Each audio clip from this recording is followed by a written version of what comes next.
Yo, what's good? What's good, party people? What's good? What's good? Yo, let me start this thing off by saying shout out to my man Jonathan Macri from Knicks Film School. So I watched him do an interview with Mike Breen. Man, it was excellent. Macri, if you watching, yo, keep doing your thing. We see you. Keep doing your thing, man. That was excellent, excellent, excellent. Great, great job. Again, shout out to my man, the fam, Jonathan Macri from Knicks Film School for doing this thing. Just want to say that first and foremost. I saw it and I couldn't believe how, first of all, who he got on the show and how great a job he did. Great job, man. Um, yo, the new Knicks was good. RKL Briss was good. Was good. It's gonna be a busy morning this morning, y'all. It's gonna be a really busy morning this morning. We got a few things. We got a few things that we want to work on. We got a lot of coals in the fire.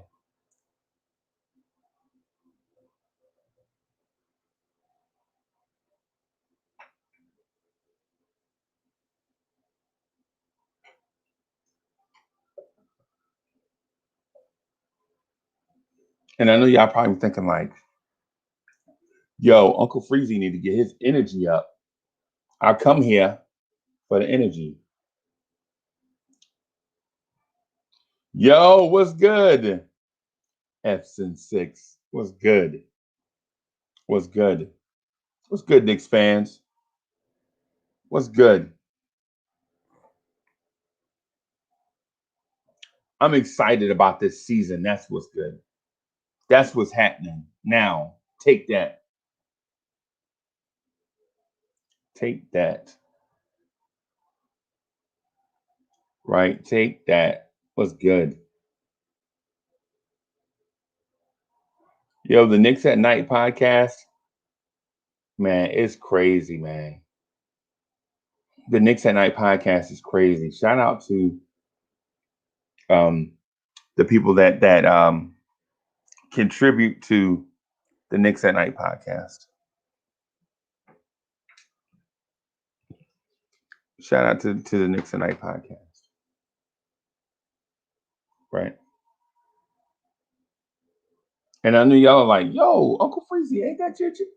Yeah. And what I'm saying is the folks that we have on, man, come on. Y'all are so dope. It's like the smartest people in Knicks universe kind of settle in on the Knicks at Night podcast and have conversations, and it's crazy. The conversations are crazy.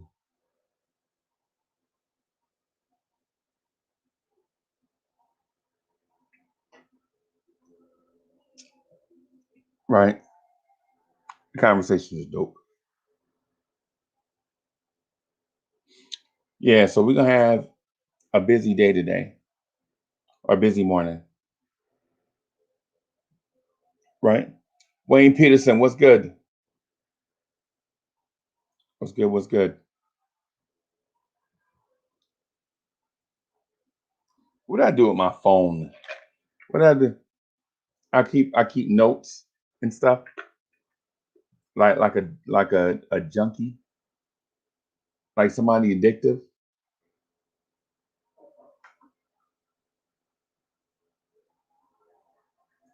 Wayne Peterson says, last night went from Knicks to politics to comic book movies. Yep, yep. Remember, y'all, it's a podcast.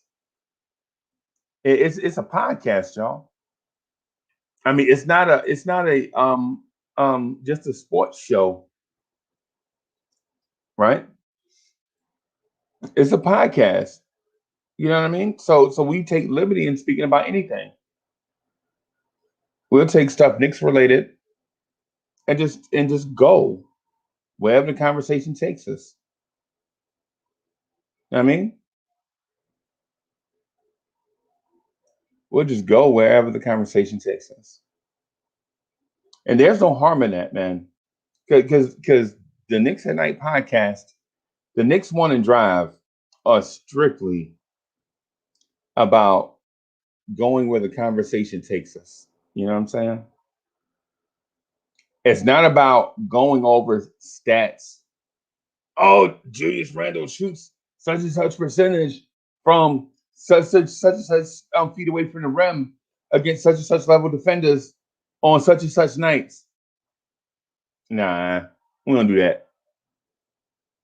We don't do that. You know what I'm saying? Here, we want smart people that have smart thoughts and stuff to share those thoughts with us so that we can be intrigued by where a robust conversation can go. And it can go in a lot of different directions, man. Trust me. I've watched it, I've seen it myself. Right? As long as people are not being disrespectful, hey man, let's rock with it. Let's go.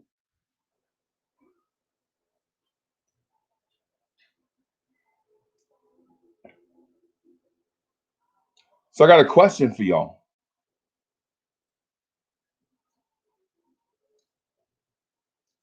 Trini and Harlem, what's good? So I have a question for y'all, right?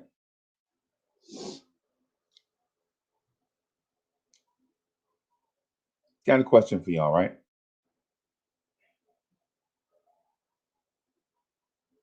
What team, what team that you can remember is your favorite New York Knicks team?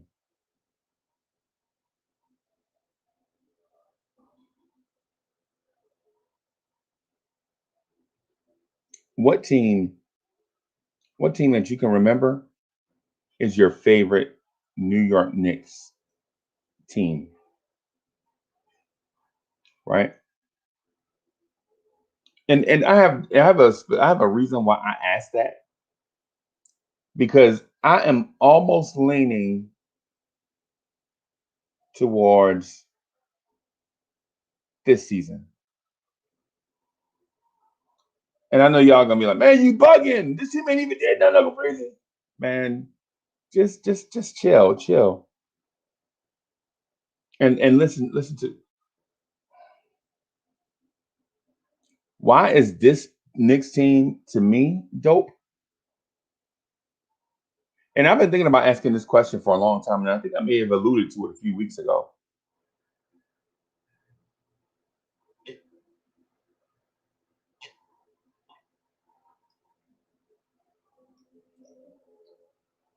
Right. I think I may have alluded to it a few weeks ago. But this team is the unexpected gift, right? This year is the unexpected gift, right? This team has given us some stuff that we didn't expect. We didn't expect to be here. And you did be lying. And you didn't expect to be here. You didn't expect this team to be a playoff team. You thought if everything went the right way, this team could be a playoff team.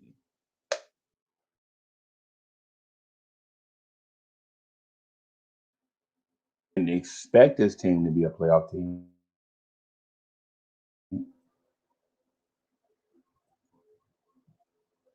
I'm here to tell you that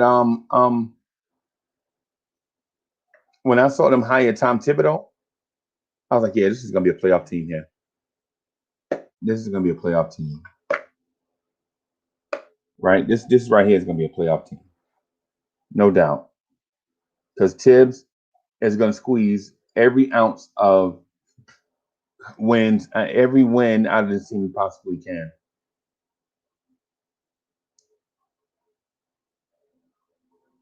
Yeah, there was some bad losses, but there were some great wins also in this team.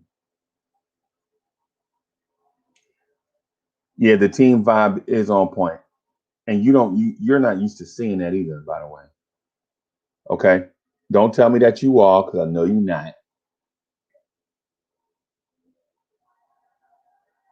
The team chemistry on this team is dope. You got people pulling for each other. I mean, in a way that don't look phony. All the answers, like when it in press conferences, they don't give those canned answers like the BS. Yeah, coming into camp, I looked around the gym and saw all the talent and felt like this team, if everything went the right way, we could do something. Right now, this team is legit. Like, yo, get the ball to RJ, get the ball to Julius. You know what I'm saying? This team legit likes each other. Stephen Fox was good. Foxy, we still on for 10:30. As long as I'm gonna hit Chuck D up, I'm gonna hit up Chuck D in a few minutes. And if Chuck D is a go, then we a go.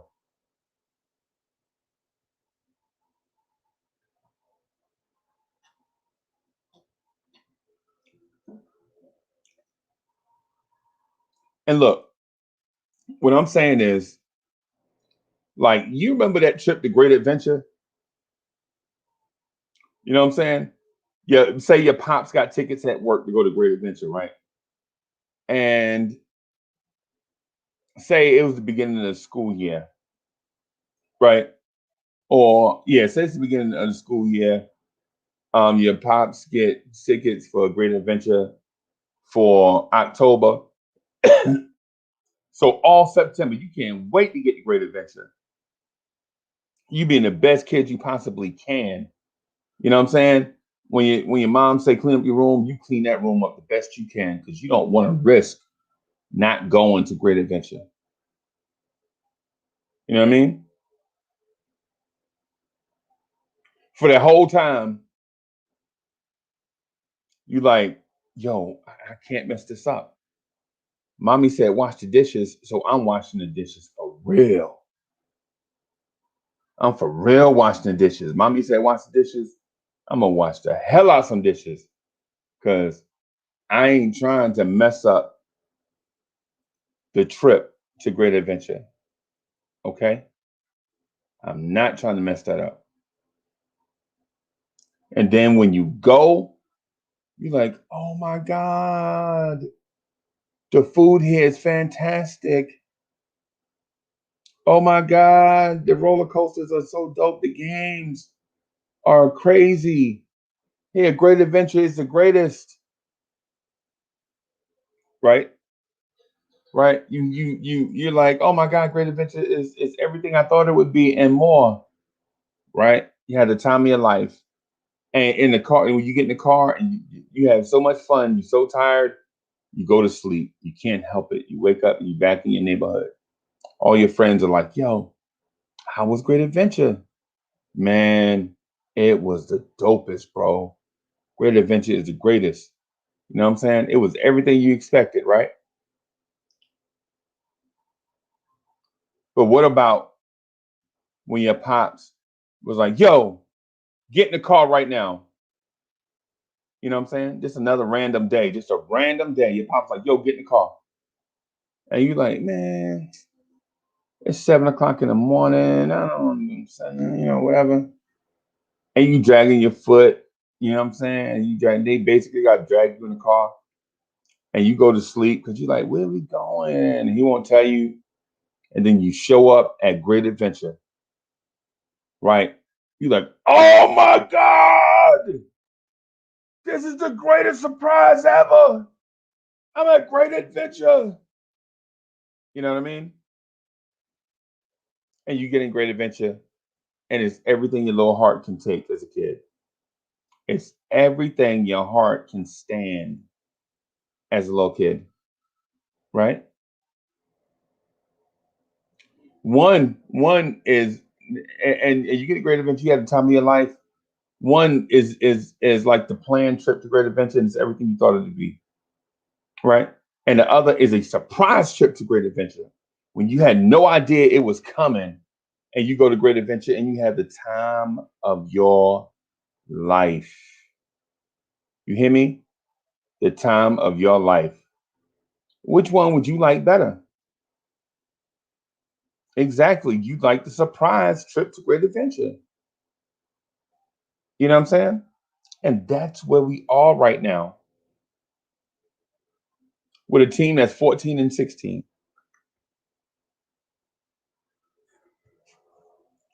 A team that's 14 and 16. Yo, my half brother Woodshed 1914 is in the building. Was good, Woodshed? Where you been, man? Bro, I almost put out an APB for you. I just mentioned your name yesterday with Freaky Woodshed 1914. I just put, yo, legit, man, one of these, hey, I got to get your number. I got to get your number, Woodshed 1914, so I can check on you, bro. And don't be talking about, yo, you can check on me, man. You can DM me. Nah, I don't do that. Don't be like, yo, just hit me up on. Nah, bro, we don't do that. We beyond that. I've been talking with you every day for like 4 or 5 years. I think we beyond that, man. You know what I mean? Is not mean really a word? Is not mean really a word? We've been saying it forever. But y'all know what I mean though when I say, know what I mean? Know what I mean when I say, know what I mean? Is that really a word?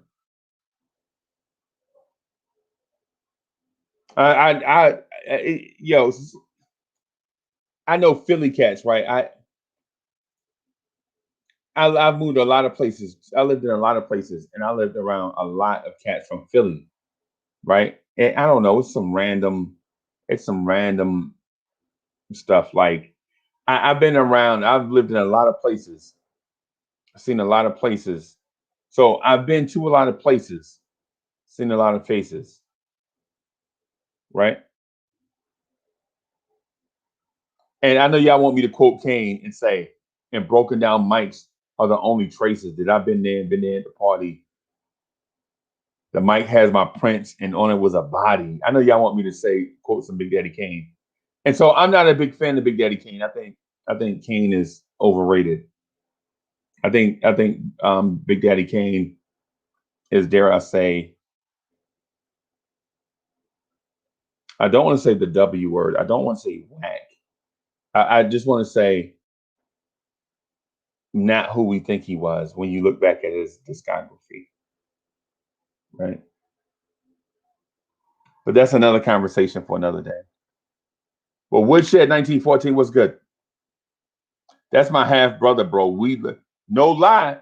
Woodshed and myself, 1914, we look just alike, except I have a beard and a weird accent.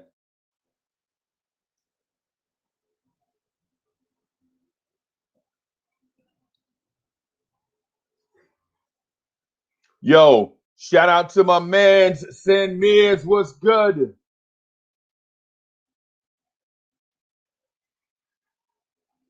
Sin Mears, I ate pistachios this morning at 5:30. Oh no, five about quarter to six. Sin Mears, I was eating pistachios at 5:45 this morning, bro. And you know what I'm getting at. You know what I'm getting at. Yo, so shout out to the chat, man. So shout out to our chat, man. What's good? Adele Chapman, what's good? SJ3, what's good? South Brooklyn was good.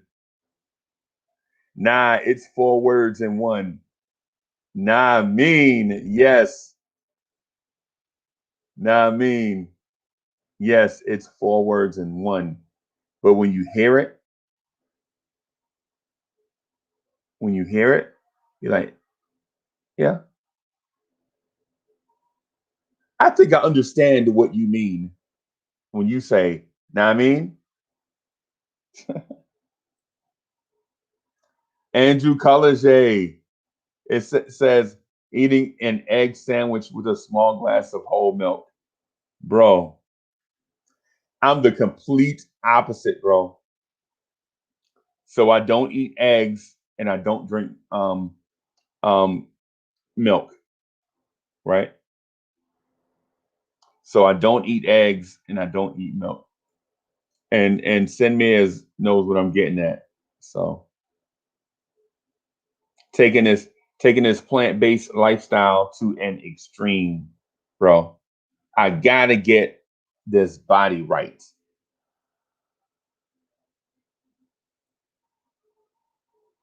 Adele Chapman says, wish I jumped in last night. Love me some Mets talk. I sleep early most of the time. Hey man, I wish, bro. And Adele Chapman, we went from Mets to uh, movies to MCU. The MCU talk is intriguing, bro. The MCU talk last night was butter in a plant based type of way.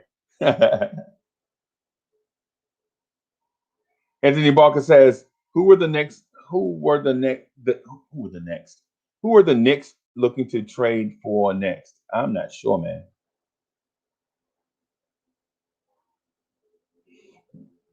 Depot could be next. I hope not.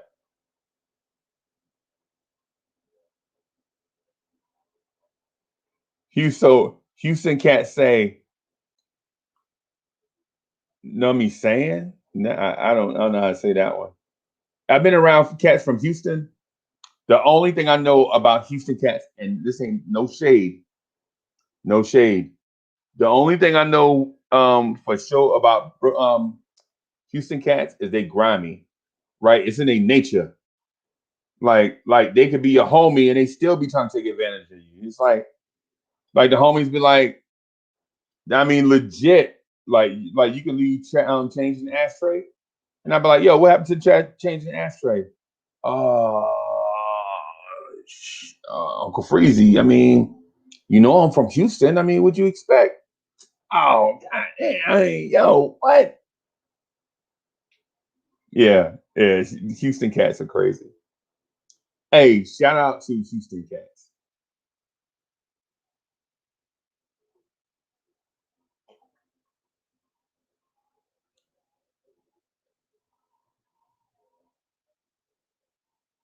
Ronald Bradley says Knickerbockers will trade for another veteran scorer to come off the bench.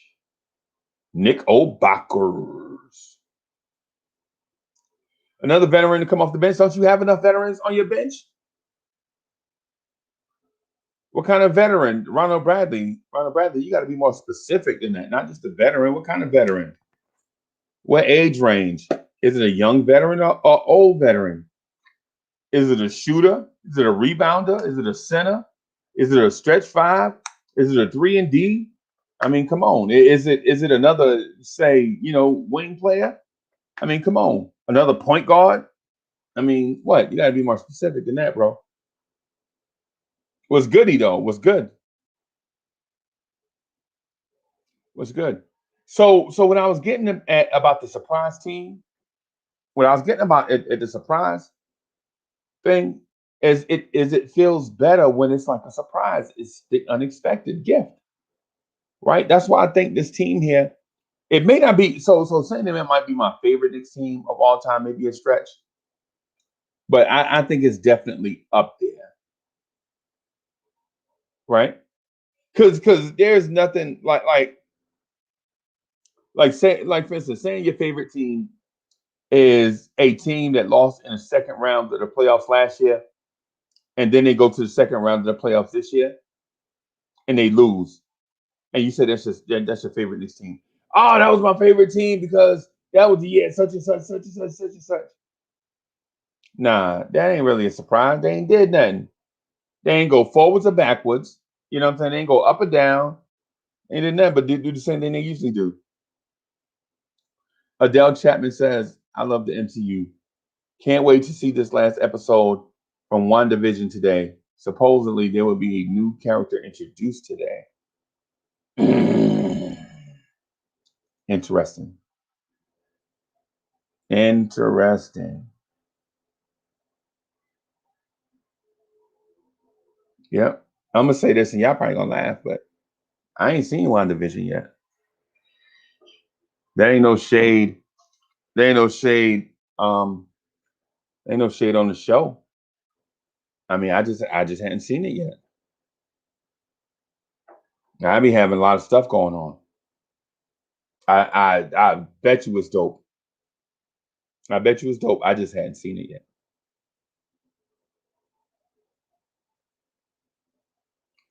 Wayne Peterson says, "What do you think of a Randall Levine Drummond trio?"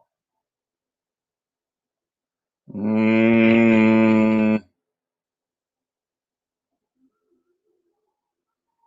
don't know.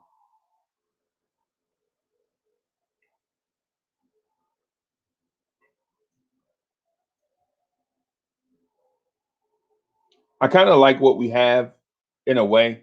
I think we need to clean up the edges, clean up the periphery, right? Like for instance, as opposed to having Alec Burke and Reggie Bullock, I'd rather have Jordan Clarkson. Now I mean, son. Now I mean, did I just hit the now I mean button? Is the now I mean button stuck? Am I gonna say now I mean like every 10 seconds? Now I mean, I ain't gonna do that. I ain't gonna do that. I thought it was cute one time, just saying it, but I ain't ready to go down that road, right?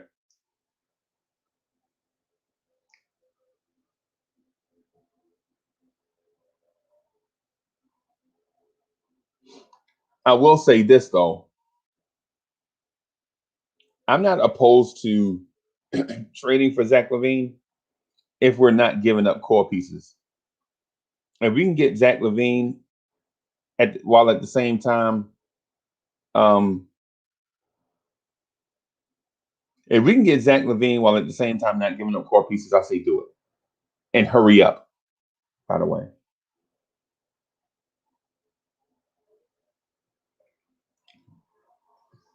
but let me also do this.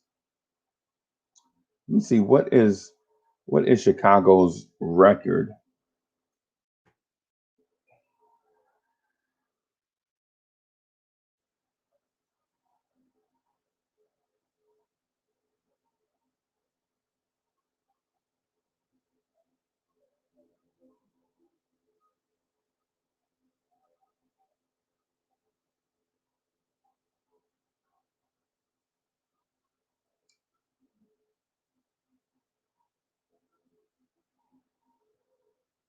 So Chicago is 12-15. They're not trading Zach LaVine. Why would they trade Zach LaVine and they're in the playoff game? I mean, come on, y'all. Come on, y'all. Why would they trade Zach LaVine and they're in the playoff game, playoff scenario? Today, their fan base would revolt if they trade their best player, knowing that they have a shot to make the playoffs. Bulls fans, all 17 of them, will revolt if the Bulls traded Zach LaVine. Okay, let's be real. Let's be real. Let's be smart basketball fans, man. They ain't trading no Zach LaVine. Not when they feel like they got a shot. Spree the Nick, what's good? Yeah, yeah. The ghetto intellect is in the building. Oh, the ghetto intellect is in the building. Nah, me. Know what I mean, son? Know what I mean? What's good? Oh, Free Keith is in the building. What's good? What's good? What's good? What's going on, Gang, family? gang's Hey, all here. yeah, hey, man. Hey, GI, you busy later on? No, I got some. Hey, I'm gonna throw my telephone number in the private chat, and I want to talk to you about something. okay. I'll throw it in there now, but I want to Just don't forget. yeah, man. Nah, I ain't gonna forget because it's super important. No, for me to grab the phone number with that. No, dog. When I say I'm not gonna forget because this is super important, trust me, I'm not gonna forget because this is super important. So how you doing today, brother? What's good? How we? Good morning. Good morning. Knicks universe. It's You know- weird having to wait 3 days for a game, but I hope maybe we get some good practice out of Yeah, it. Free yo, Keith. that's you know what? Like that's the only thing pulling me through. Like, you know what? Okay. I don't get no Knicks basketball, but like hopefully they get in some quality practice in. Right. Or some rest. Fuck, Something. nah, I don't give a damn about their rest. They get paid millions of dollars. You could miss me on rest. You rest when you become a superstar. And I don't Right. see no superstars. Your set ain't done. I kind of disagree a little bit though, because with the Orlando game, they came out so flat. You could tell No, that their legs wasn't there. that's the byproducts of having to get there. That's the journey, bro. That's the journey. You don't get from zero to endurance. You get from zero to having to work it to endurance. Right.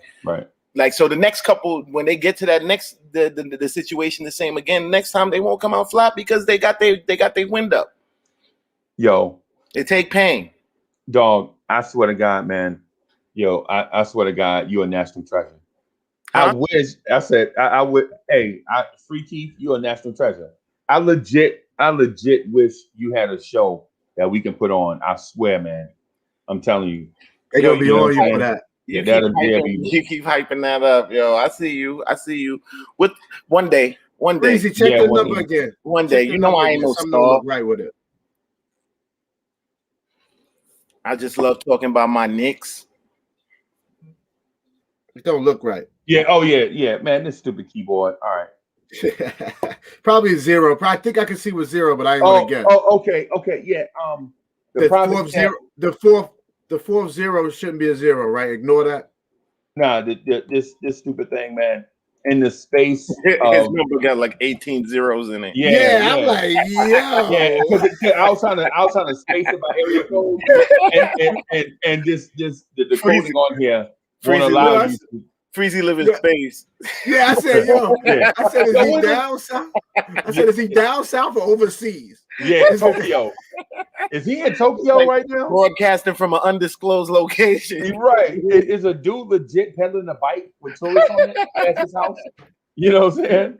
And he Yeah, said nah, no that's- porn sites. He said no porn sites. So I Right. said, He said no points. Who Uh-oh. is he? Right. Nah, man. Hey, so Gi, I want to talk to you about something super important. It's some next level stuff. And for those in the chat, I'm sorry about speaking in code. I don't mean to be disrespectful like that. I just don't want to Yeah, he do. spoil surprises and stuff that I have for you.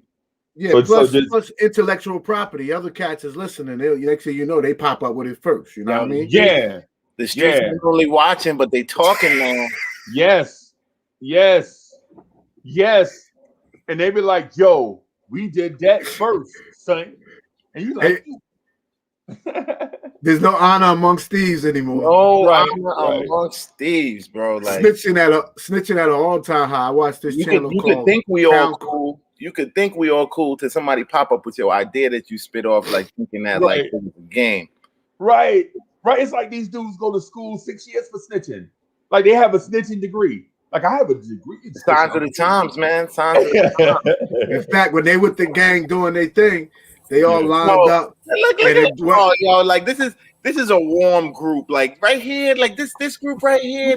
This is I could converse with this team right here. Like this Right. is This is good intellectual property right now. Hey, Free Keith, you can only converse with me because I've gone off the Frank Ntilikina bandwagon. That's Bro, why. let me understand. We joke about it, but I have to salute you, bro. Like you literally are the only person, and I'm not even gonna say come to your senses. I'm gonna say you're the only person that actually has put a nice unbiased paint around their love for Frank. And like you know what I'm saying? And the very real reality of what now means for him. Yeah. Right. I thank you. I thank you for that. Like, yo, like we all like who we like. Man. Like, yo, like I see cats promoting from how you promoting for Frank from his bedside. Brother. Hey, listen. Like, yo, listen. like you have to be talking like Frank is on the court every day and he's not. Like Ron told me. I stick by Ron from Cleveland. His words. Availability. Your best ability is your availability. If you're not available, how can I defend you? Now here's the thing, Free Keith. Now, if it was like a year or so, you know, maybe I could, you know, defend that. But this has been going on. It's like the fourth year, man. Come on. You're like he's legitimately a health risk. Yeah, like, and then when you try to, I mean to cut you off, but when you think he's in a good stride, you know, boom. It's always something. It's always something else. Like, yo, like some little like, yo, and you know what's so funny? If I've heard cats talk about like not wanting performing players because they're injury prone. Right. Absolutely. Now the difference who holding Frank on their back, but you don't want X, Y, and Z player because like, oh yeah, he put up numbers, but we can't depend on him because he injury prone. But exactly. You love Frank. Yeah, man. Right. Yeah, exactly. And the thing about it also is Hoodie Kev will defend, you know, to the end, Knox and everything. But shouldn't that tell you something if a coach is not really, you know, not he was using good you? last night though. Let's give it. He was very good last night. And what during the day or you talking about Hoodie Kev, right? Hoodie Kev. Okay, I didn't see it last night per se. But during the day it was like, you know, he was going back and forth. Well, in fairness, I poked the bear. I really did. Because the night before he got a little off the rails. And you know how morning show, how we do, Keith. Yeah. You open my eyes with that when you I'm not on the night show. Like, yo, like I really try to stay up, but I really can't. Like I try to do it. Yeah, man. That 11:45, it's like I ain't in my 20s no more. Like that nighttime drink. I told this Uncle Freeze yesterday. Going to sleep. But when he was on in the morning yesterday, and you were like, and Cats was like, yo, Knox is the favorite player. I thought, like, you know how Cats like joke with other people, like people like, oh, Elf is my favorite player because I defend him so much, blah, blah, blah, blah. Cool. I'm thinking like, and then this man was like, nah, he my favorite player. I was like, but he don't play. How does somebody who don't play be your favorite player? Yeah. Like that's almost like it's an oxymoron. And like again, my favorite player. Yeah. But he don't play. How can he be your favorite player so you don't like playing? Is what you're saying. Like you don't like basketball. He fits in that category as your best ability is your availability. Now he is available. Well, he's available. But the coaching staff, but the Tibbs and the coaches. Now here's the thing. Now I'm gonna sit back on my couch. I'm gonna sit back on my couch and be like, yo, Tibbs is wrong for not playing Knox. Like, yo, like what?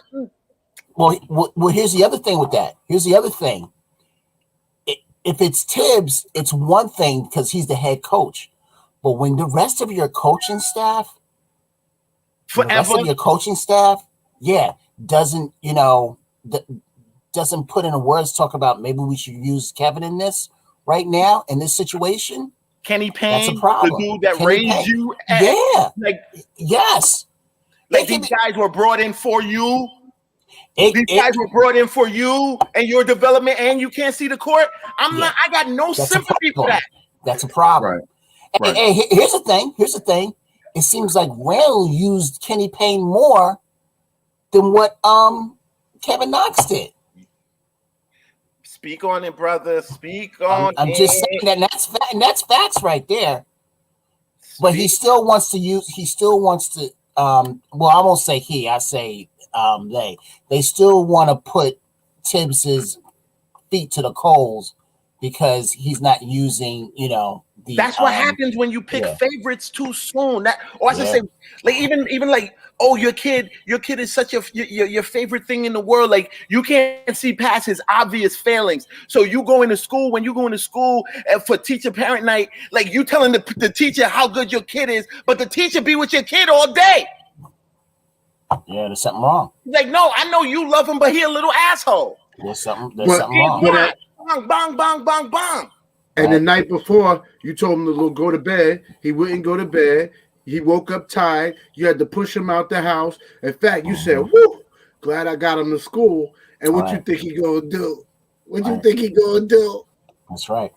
That's right. Absolutely. But your kid is an obvious bad seed to everybody but you. Like you can't see past you. Like, yo, man, I'm not treating none of these kids like Frank is not a 4-year rookie. No. I'm not treating him like such. Neither am I treating Knox like a 3rd-year rookie. I'm not like we got a building. We are a building team now. We are not a building team. I don't have time for slackers. Exactly. The other argument of Tibbs not playing the young people, GI, you said that completely. That's got to be our pack, Cav, because I know from day one you have said young guys have got to play. When I said that to CP the artist and hopefully pops in and Kev, they really had no argument. He tried to transition me into the Warriors, and then they thought they had me on the bone. No, and they were like, see, and I said that's not my position though. No, the only old person, if you want to call it that. The only old person that's playing is Rose. Everybody else, you know what I'm saying? I said to him, 26 is old. And he tried to argue that 26 is old. He said this is his 4th team. And they corrected him to his 3rd team. This is the poverty mindset that we're in. Like these cats, that's what happens when being in the lotto is the win every year. Like if your team is over 20 years old, like you start to think that like something is wrong. Oh my God, like guys on the team are over 22. Oh my God, like how are we gonna get this chip? Trying to be the first team in the NBA history to get chipped with 19-year-olds leading the way. Let's go. Yeah. Go ahead, Kev. No, Gerald Williams says Jimmy Butler was starting in his 2nd year. Yeah, well, Jimmy Butler showed that he could play his 2nd year. RJ started his 1st year, Kev. So is RJ. RJ's Exactly. It's over. I don't want to hear no arguments. That's ridiculous. That's ridiculous. RJ is starting his 2nd year. Like, so what? Yeah, the one thing that Ron Cleveland said that's also I take to heart is we can have a player that we admire on a team. We can have a player that we admire, but we can't be tied to that player on your team. You can't be, you can't be, because we support the Knicks. We support the logo. We can't be tied to these guys, because if you are, you're going to be disappointed. When I mean disappointed, I mean as he could be traded. He could have a debilitating injury and not be the same player. We can't be tied to these players. We got to be tied to the team itself. The only problem is you got to be careful of is we've had some rogue management. We have, and it has not been Dolan. So I'm not saying Dolan at all. No, not at all. We've had malpractice. We've had malpractice. We've had some. So it does make you a little scary. But this one we have to trust. We really have to trust this one. We got to look out for Rose and West. Only want to hire people that he's associated through CAA. So we got to be on the lookout for some things. I'm not saying just go to sleep, leave the doors open, blah blah blah. But we do got to trust that we're headed in the right direction based around the coach. Go ahead, Free. Go ahead. Life is a game of results, yo. Like, we all have different pathways. You put 100 fans together. We all have 100 different ways that we think that, you know what I'm saying, that the team needs to go to get to success, and the things they need to do, whatever. But whatever way they pick, the result is what tells the tale of how good their plan is, right? Or wrong? Yeah. No, I agree. I'm looking right now at the tale of this season's results. Not knowing what their plan is, because I'm not in the room. I'm talking to y'all, not them. The results that I'm seeing, the two games under 500 trees, like I'm seeing a tale of positive results. So let me go ahead and change my plan in my head to fit theirs, instead of being like, they're wrong at every turn. Tibbs should be playing X, Y, and Z. Tibbs should be doing this. Tibbs told you he wants to win. Tibbs been saying that since he got here. Oh, I'll give you another one that was absurd. Yesterday in our talks yesterday. How Leon Rose failed the organization by not signing CP3. I was there for that one. That one destroyed me. I was like, I set him up for that. I wanted CP3 too. It wasn't even an argument about CP3. I'm like, they failed because they didn't pick your route. I saw Freezy's argument. Freezy's argument is they failed by not getting a quality point guard.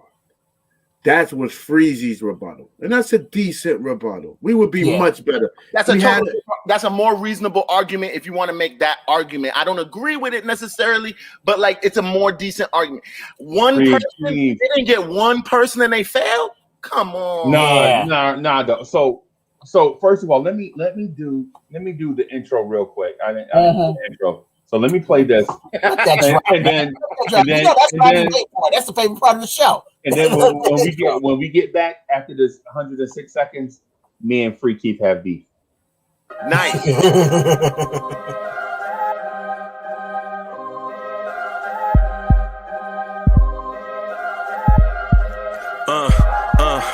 I rank where the view is nothing less than phenomenal for how I express and project from my abdominal. The only view better, both my daddy and my mama know. No living parents, my sons give me balance. My wife is my serenity, this mic is my identity. The world is foul enough, that's why I write without obscenities. Provoking danger with broken language and spoken anguish. Begging to get hurt, why would you ask to go through changes? Yes, Lord, life's a chessboard, master the angles.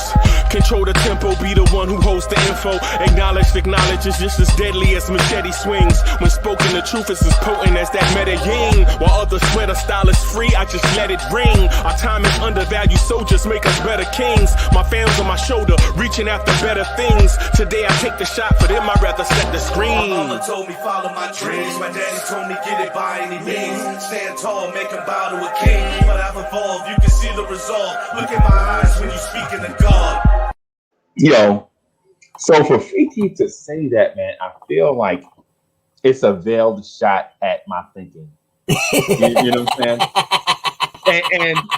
saying? And listen, I know Freaky is an animal, right? When it comes to these conversations, right?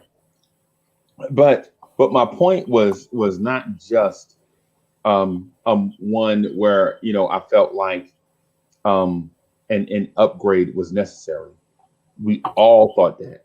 We all saw the result of Alfred Payton playing point guard. Myself included.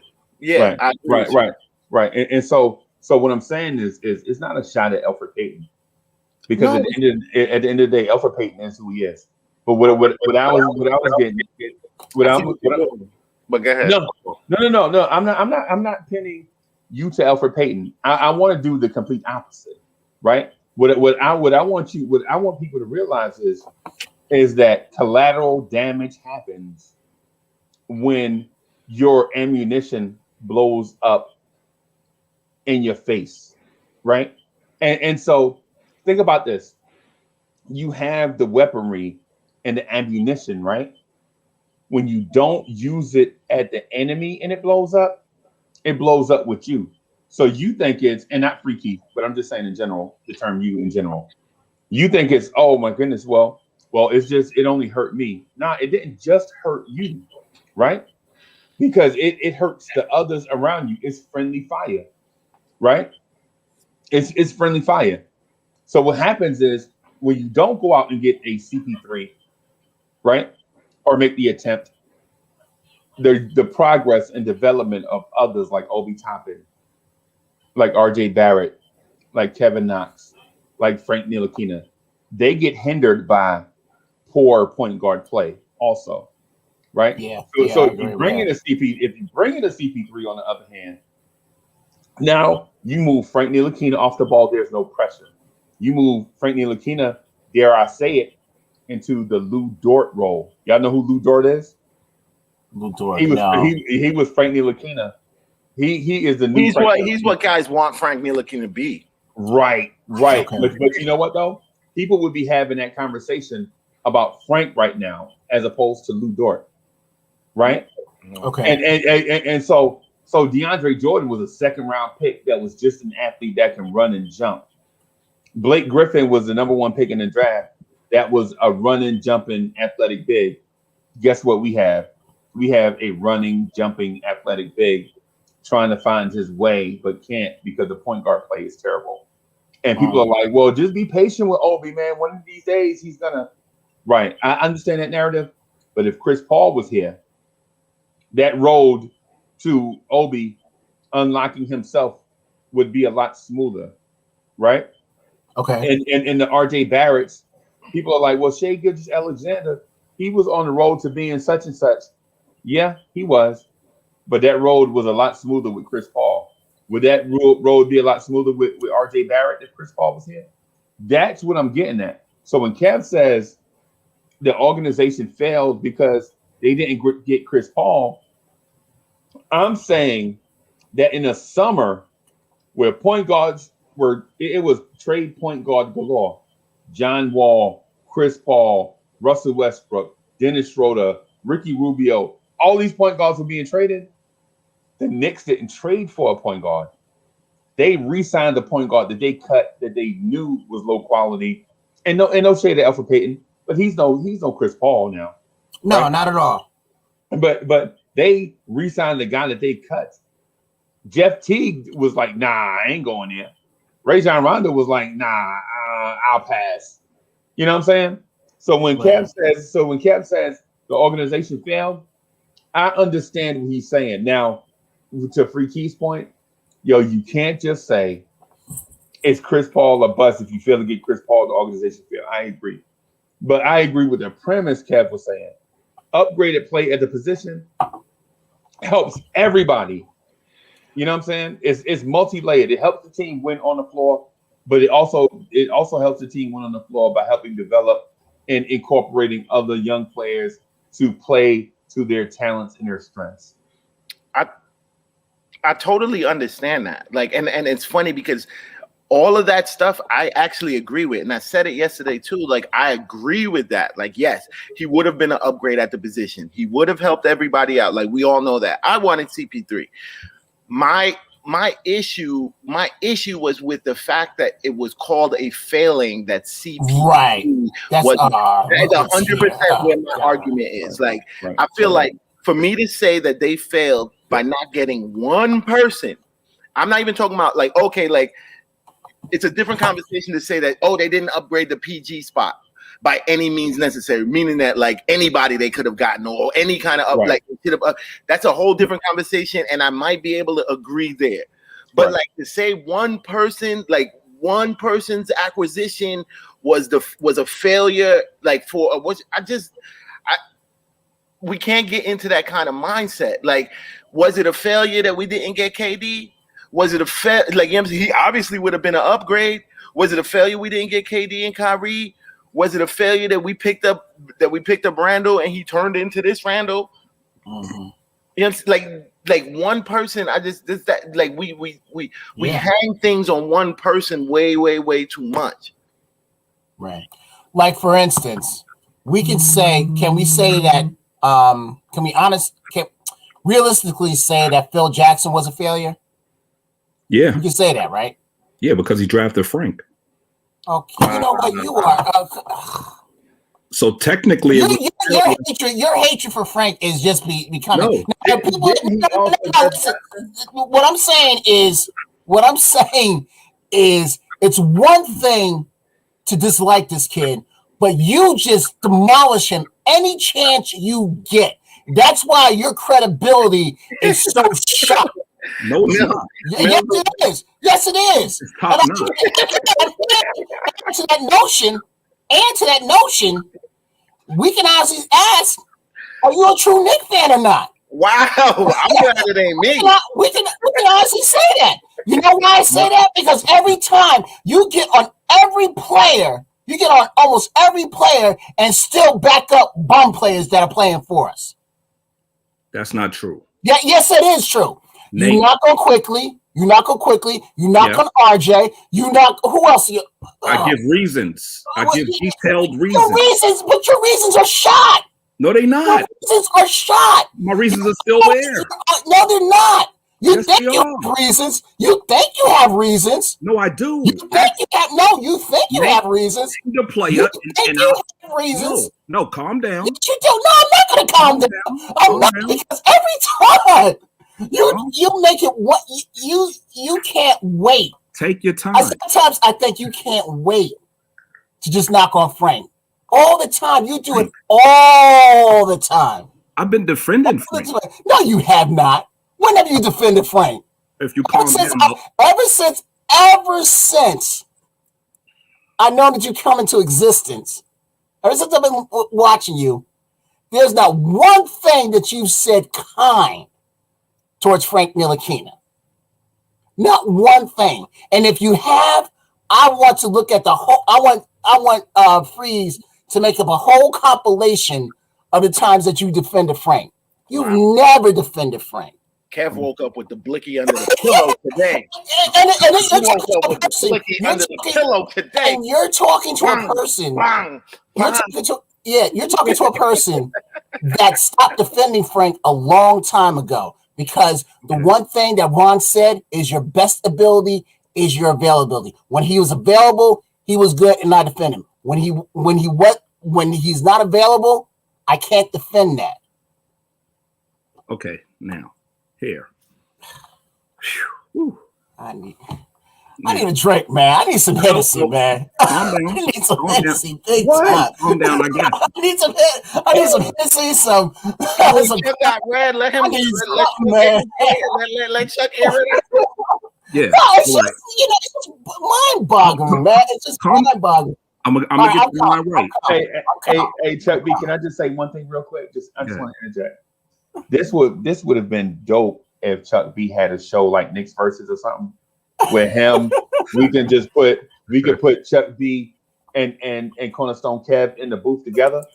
No, where there'd be nobody on the outside, and it'll just be punch counter punch, punch counter punch, punch counter punch, like super punch out. Yeah. But hey, I'm sorry, Chuck B. He's all those guys, and I'm the lone guy, trying to get my punches in. Because I'm going to admit, Chuck, you are a great. Not good. You are a great debater. Okay, you are great. He is. But you just punched him all his face and then say my bad. No, but here's the thing. I'll take emotion. I will take emotion, passion over trying to speak real truth. Because that's what you are. All right, now go ahead. Now go ahead and dissect me, because I know that's what you're going to do. So go ahead. No. But I appreciate your honesty, and I am the best. I told you not to do that, yo. I don't know why you did that. Damn, man. You were doing so well. Yeah. I need some Hennessy, man. I do. Okay. All right. Where should I start? Okay, Tibbs said there was going to be a competition, right, from the beginning of the season. I'm gonna let him have it. Go ahead, Chuck. Oh, Tibbs said there was going to be a competition from the middle of the season, and Rivers had no training camp and no practices, so he went off a reputation and Rivers was thrown out there ahead of guys that had training camps, like Frank, right? So he skipped Frank in the rotation, and since then, Rivers played himself out of the rotation, and Frank still didn't be afforded the opportunity to fail, like Rivers was afforded the opportunity to fail. So that's where I defend Frank at. I feel he should have got a shot to play. Even though I don't like him and I think he stinks, well, frankly, he's a bust. But if you're going to make it about competition, keep it that way. So I think Tibbs is not honest. So that's why I defend Frank at. You could bring him back in, Freeze.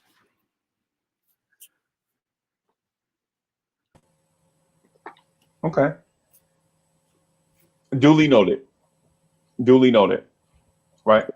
I just wanted to give you your opportunity to speak openly, you know what I'm saying, because I have the habit of Sorry about that. That was Frank on the other line. No. That was the missus calling me for something. So there you go. Okay. Freeze, you know how that go. GI, you know how that go. She's his first friend. When the missus calls, you got to do what you got to do. Yes. Happy wife, happy life. Yep. So now let me just interject something right here also. So for fans of Knicks versus and fans of the Knicks universe legend and former debate champ Chuck B, we have a new Knicks versus on the way to be edited. We're gonna try to put that out today. We're gonna try to get another one out tomorrow, just because we hadn't been able to record on schedule just because of some complications, some things that we're not seeing and planned for. So we're gonna try to get those out, right? So we have some other shows in the works also. So Hoodie Kev and myself have this joint called the Pick and Roll podcast that we're going to put here, and it's legit going to be a broad overview of the goings on in the NBA, and we're just going to pick a few topics and roll with them, right? He's going to pick a few topics and roll with them, just talk about them for a few minutes in a broad stroke. And we also have some joints that we can't talk about yet, that we can't speak to yet, that we're going to put out. That's going to be dope too. So not only will you see the Knicks at Night podcast, the Knicks Morning Drive, the Lawrence Tears Debate League, and Knicks Versus, you're also going to have the Pick and Roll podcast with Hoodie Kev and myself, and some other joints too that soon come. So we're trying to get you guys to be on the Lawrence Tears Network 24/7, watching joints, watching your favorite Knicks universe people. We want as many people as we can to participate, because we want this joint to be fun for everybody. We do this thing on all the social media platforms and all these other spaces. And so we just decided that we just going to use this space to do the same thing we've been doing for others. Instead of doing it for others, why not just do it for ourselves? You know what I mean? And we're going to try to get y'all to come in and get y'all feedback, and stuff like that. So y'all keep an eye out for all that stuff, right? And so I'm going to shift. Oh, let me do this. Subscribe to the channel, smash the like button for the live stream, turn on your notification bell, the dark one, so you'll get notified anytime that we add content to the Lawrence Tears channel, right? Join us in the virtual chat, join in the video chat, right? Share on social medias, let people know what we're doing, so we can get people like-minded to come and enjoy some legit all Knicks content, or mostly Knicks content, right? And if you feel so inclined to contribute to the growth of the channel, you can do to super chat, but GI said he would legit take me outside by the park cars and beat me up if I didn't tell y'all that you can contribute to the channel by using Cash App, and that is Lawrence Tears, $ Lawrence Tears. Right. So with that said, I'm going to transition back to the Frank Ntilikina argument. I think it's totally unfair. And this is a shot at Cornerstone Cav, but Cornerstone Cav, no, he my fan. Right. I think it's unfair that people are jumping off this Frank Ntilikina thing because he ain't playing. You know what I'm saying? When you like somebody, man, you be there for the ups and downs, man. You know what I'm saying? I think you be there for the ups and downs. Right. And I think, and I ain't gonna throw the L word out there. No, not that L word. For those that I'm talking about that L. I'm talking about the almost loyalty thing. I like Frank. I think Frank is trash at times. Sometimes I think Frank is the 6'4" version of Tree Rollins, right? But I would still ride for Frank, right? I think Frank's handles are so inconsistent. Like I legit saw him almost tear Bradley Beal's ACLs with a move off the wing, and then I see him get pressured up the court by some random guard, and he looked like a fifth grader dribbling the basketball, right? So Frank is so inconsistent that it's frustrating, right? Like I legit see him jumping in and do a jump shot, and then I'm like, hey Frank, why can't you be that shooter all the time? Right, and it frustrates me. It frustrates others. Hey, but I'm not gonna throw him away. Hey, so Kev, let me have my Frank Ntilikina moment, please. No, I don't want you to have your Frank. Hey, Kev, on the stone. Let me have my Frank Ntilikina moment, man. Y'all jumped off the bandwagon, man. I gotta have Frank to myself now. You know what I'm saying? So you see what he's doing to me, man. No. Oh, go ahead, go on the stone. I'm sorry. Go ahead, go on the stone. No. I was gonna say was remember when Burks lost the ball when he was trying to dribble it, dribble it up and everything? I bet you Frank couldn't have lost that. Right. So things like that. No, but see, here's the thing. What, Chuck? What? Yeah, because you say hold on. You said I got No, I'm not. I wasn't even telling you. You said I got on RJ. I get on quickly, right? All right. For one, what do I get on RJ about? And when did I lie about any of them? See, the thing is, I never said you lied. Okay. Oh, okay. The thing is, we all critique players, right? But the thing is, most of us only aim at the positive. What's wrong with that? No. Let me explain something. Every player got flaws, right? I point out those, and fans have a problem with that. You got to take the flaw. You got to take the pros with the cons. You can't just keep talking about the pros. If you keep talking about the pros, then it seems like everything is great, and then you turn around and we 4-16. So if all these players are so great, we will be a winning team. You got to give them both ends. You can't just he's great and just talk about what everybody do good. There has to be some bad. You can't just pick the players you want to point out the flaws on. Like some people hate on Payne, so they pick his flaws, right? Yeah. I give you everybody flaws. So when you say I talk about RJ, the only thing I say about RJ is his inability to finish. I don't knock him no other way. I credited him with being the second option on the team. One of the third best facilitator. It's just that he has trouble finishing in traffic. That's my knock on RJ. He don't elevate over. He don't beat his man off the dribble. So his man is always on his hip, making most of his shots contested. That's all I say about RJ. What I say about Quickly is most of his shots, he's looking for the foul. He's trying to draw the foul, and some of the time he's flopping. And he shoots way too much. Like he don't pass the ball. Those are things I say about Quickly, and all of those things are true. So once you tell me something that I say that relates to hating on somebody, which indicates that I'm falsely making claims that are not true, then we could have a little discussion there. Now that you're in your place, go ahead. Okay.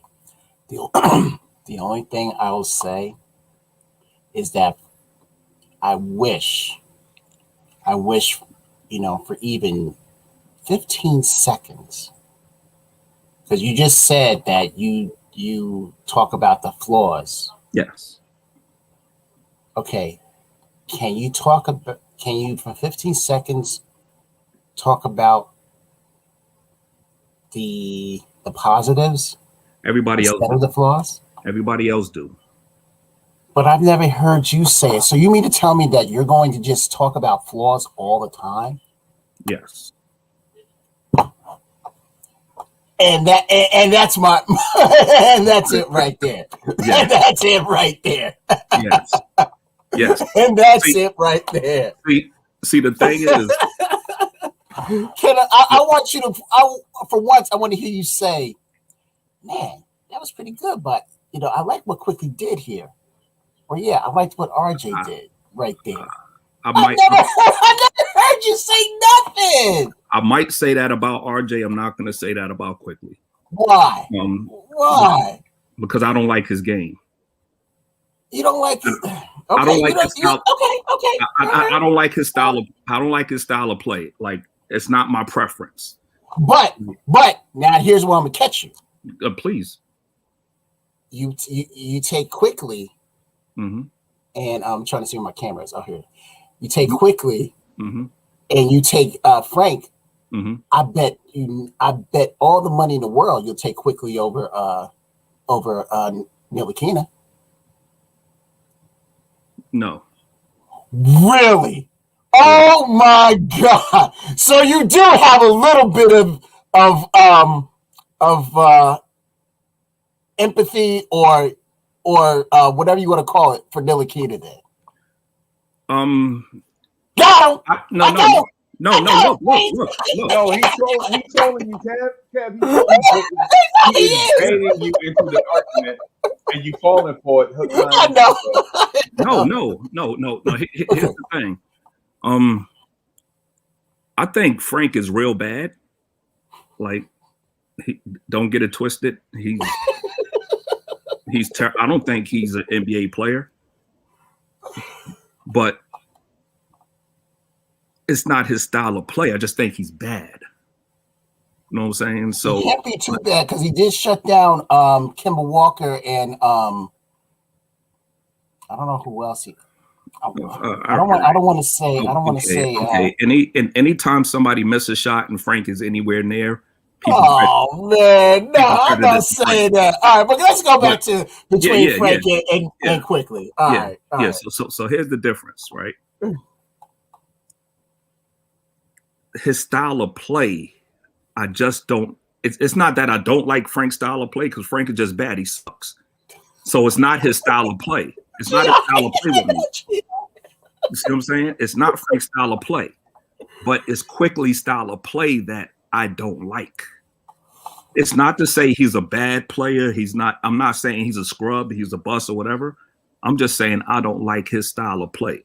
Like, there's players in the league, or there should be players on the Knicks that you don't like. You can't like everybody, right? I don't like Burks. Burks, okay. So you might not like Burke's style of play. Something about all right. A lot of people don't like Harden's style of play, right? Right. A lot of people don't like Trae Young's style of play. Right. They're good players. Yeah. They're good, but they just don't fit your basketball tastes. They don't fit what you like to see in basketball. Mm-hmm. Quickly don't fit what I like to see in basketball. Okay. See what I'm saying? I could do that. I could do that. Yeah. It's not like he'll bad. All right, like say football. Like there's certain running backs you don't like that. You don't like their style of. You don't like that style of running back. Right. You know what I'm saying? But they might be good running backs. Right. But you might like Zeke for some reason, and don't like Barkley, or vice versa. Right. Vice versa. Right. I don't like Barkley's style of play. He's good. I don't like his style of play because I feel like so I give reasons. I feel like he's -1 yard, -2 yards, then maybe 20. You know what I'm saying? But I feel like Zeke is 3-3, 8. Okay. So it's always a positive. It's always a positive. You know what I'm saying? Barkley lose yards, then he might break 1 for 30. I don't like that style of play. Okay. So with Quickly is all style of play. I don't like a guard. Well, to me, he's a shooting guard in the point guard's body. To me, that's what combo basically is. A shooting guard in the point guard's body. What's up, CP? What up? So I don't like especially when you're playing the point guard position, a guy that comes down the floor and looks for his shot before he looks for teammates and does it all the time. And then hold up. Okay. All right. Hold up. And then people saying the coach is telling them to do that. But when you're a player, your mindset has to be able to see a play and be like, oh, shooting is not the best option on this play. See what I'm saying? And he don't have that. He's just thinking, come set this pick so I can get this floater off. And not only am I going to get this floater off, I'm going to try to get fouled. I just don't like his style of play. That's not saying he's a scrub. Because people like, Chuck don't like Quickly, he's not good or what. I'm not saying he's not good. He's not my preference. You like chocolate, I might like vanilla. I can't tell you chocolate sucks. That's your preference. So my preference so going with what you said, my preference is I like Frank. You just don't. Say it again. I like Frank, but you don't. I can see that. Yeah. No, I like Frank. Cornerstone Cab don't like Frank no more. I never said I don't like him anymore. I just said I can't defend him anymore. That's all. But now I'm being good. I want CP to get in, but I'm not gonna let Quickly get trashed. So I do want people to know that there will be Quickly defense, but I just want to follow proper protocol. It will be. And I'm done, Chuck. I'm done, Chuck. I see what you're saying. We've never had a beef before, and I will never have a beef with you. I respect what you're saying. That's it for me. And the people saying, but he's a rookie. I'm not scared of you, Chuck B. Chuck B, I don't care what you say. I'm not scared of you, Chuck B. I just want you to I just want the world to know that just because Chuck B smashed people in debates, that don't intimidate me, bro. This whole thing about Frank is going off the rails, and I feel like Chuck B. What I'm gonna say is this, and I'm saying it respectfully, because you're the former Lawrence Sears debate champ. You're a Knicks universe legend, right? And I've seen you smash people on this show by accident. Like legit, you said say a topic and they accidentally get smashed just because they're in the way, right? Mm-hmm. But not Uncle Freezy. Uncle Freezy ain't scared, right? You can say what you want to say about Quickly and Frank. Actually, my first show was me destroying you on Mitch. Ooh. Yeah. So, wow. So you started the pile of bodies. Like you're at the bottom of the pile. What keep this guy dirty? Right. So dirty. So let me start by saying this. So first of all, being scared and losing are two different things. I just told you, right, that I'm not scared. And secondly, you did not win. But I'll let you ride with that. I'll let you have it. Right? But the chat was like, Uncle Freezy, slow down, get off Chuck B like that. That's what the chat said. So there's video evidence. There's video evidence of it. Just like there's video evidence right now. As we speak, the chat is commenting on the things that we speak about. Mm-hmm. The only time I might have lost, and it's because I picked a topic that I knew was an uphill battle, and that was, should the Knicks take Aaron Nesmith over Devin Vassell? That's the only topic that I may have lost on. Anything else? I'm Uncle Freezy, baby. I do this. I does this, fam. Right? Now, how are those guys doing anyway? Does anybody know? Vassell and how are the guys you just mentioned? How are they doing so far? Man, they ain't worth talking about. If they were doing well, you'd hear about them. Yeah, right. The only one I'm hearing about. The only one I'm hearing about that Sem from MBK loved and raved is Saddiq Bey. I heard he's doing work for Detroit. Right. Saddiq, yeah, like he just started his time just started ramping up, like, and he's producing. Saddiq Bey is producing. But they ain't winning. They not bad. Come on, but dog. they not like man, they just playing a random rookie. I don't put wins on rookies like y'all do. Like, y'all could go ahead with that. Like, I don't really put wins on rookies. Free Keep, I was trying to get at Chuck D and you jumped in the way to save Chuck D. That was a random. That was a random bomb. Do your thing. Drop a bomb on him, like the Gap Band says. You drop a bomb on him.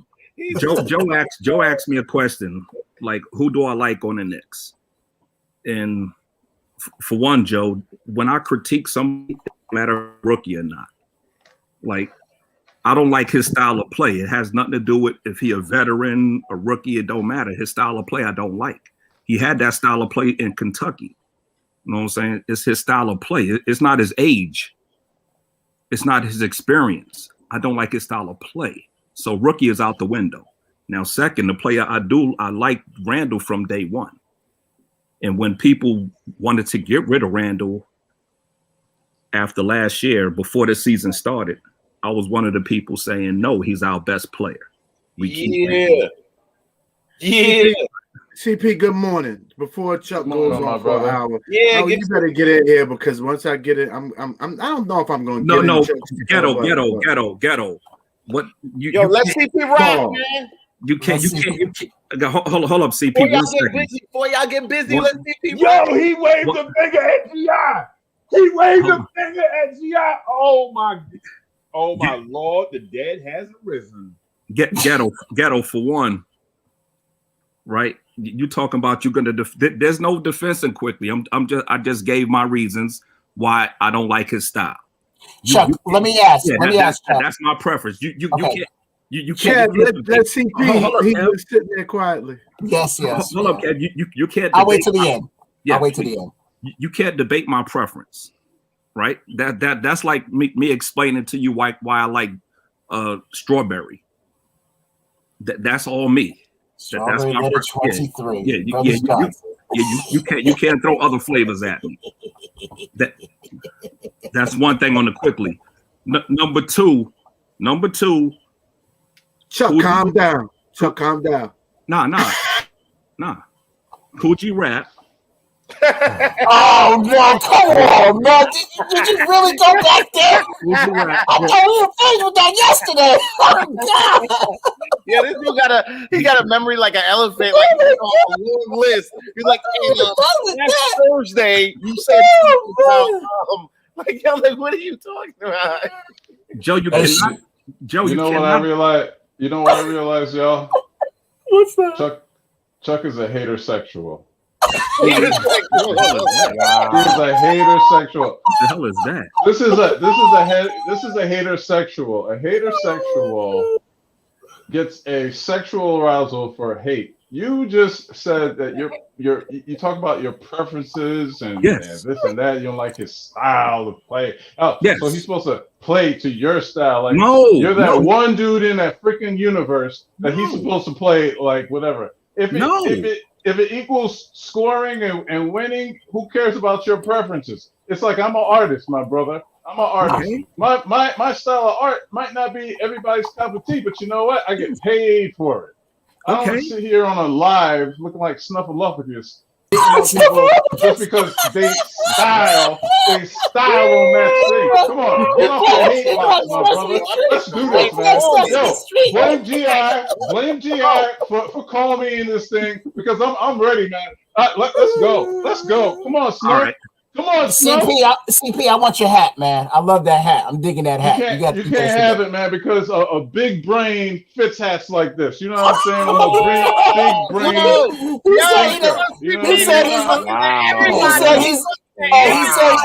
He said he's the leader from the Incredible Hulk. He's the leader. All right. Why you mad, son? Why you mad, bro? All right. Everybody can get it today. What? My hat? You like my hat? Bang, bang. Like you, everybody get it. Oh my God! Look, I'm light skinned, man. We know we have I'm light skinned. He said light all the militant people from Malcolm X and Larry Hughes or something like that. Light skinned cats, you know what I mean? Some Black Panther, leaders still light skinned. Fred Hampton. All right. Yeah, Fred Hampton. There you go. That was very. Let's do it. Yeah, that was confusing. Go ahead. Gather your thoughts. No. Wow. Yo. It's over today, bro. It's over today, Keith, man. Send me some popcorn, man. Send me some popcorn. Pop that Jiffy Jif popcorn, man. Pop that Jiffy Jif popcorn. I might not have enough popcorn for myself, bro. Like it's getting spicy. I love it. Yeah. Look, I never said he should change his style of play to fit me. Right? I just said I don't like it. I didn't. So it's a personal problem. No. It's a preference. I don't like his style of play. Your preference, yeah. That's why I called you a hater sexual. How is it a hater? How is it hate if you don't like something? How is it hate? Because you found a reason not to like. I didn't look for it. Yes, you did. No, because I didn't. It's your preference. Your preference is what you look for. No, your preference is what you look for. You have like if you like chocolate ice cream and you don't like vanilla, you're gonna be looking for chocolate ice cream. You ain't gonna looking for vanilla. Not that anything's wrong with vanilla, but that's just the preference. Does it work? Does Quickly's style of play work? Not for me. As a Knicks fan, do you want winning or do you want losing? What that got to do with a player? It has anything to do with a player because a player plays and he plays to win. That's one game. Player. Like as Term Edwards. And so, all right, hold up. People say Frank was the best defender on the team, right? He was. All right. Do you want winning or losing? Because if the best defender on the team should be helping you win, correct? So, if I may, isn't that conducive to winning? The best defender on the team. Hold on, Brad. Let me cook. Yo, the ghetto elect by his government name. CP is crispy this morning. He is crusty. Yo, CP is in his bag. No, he's not. Look. No, he's not. Hey, CP, first of all, we need to address the elephant in the room with you.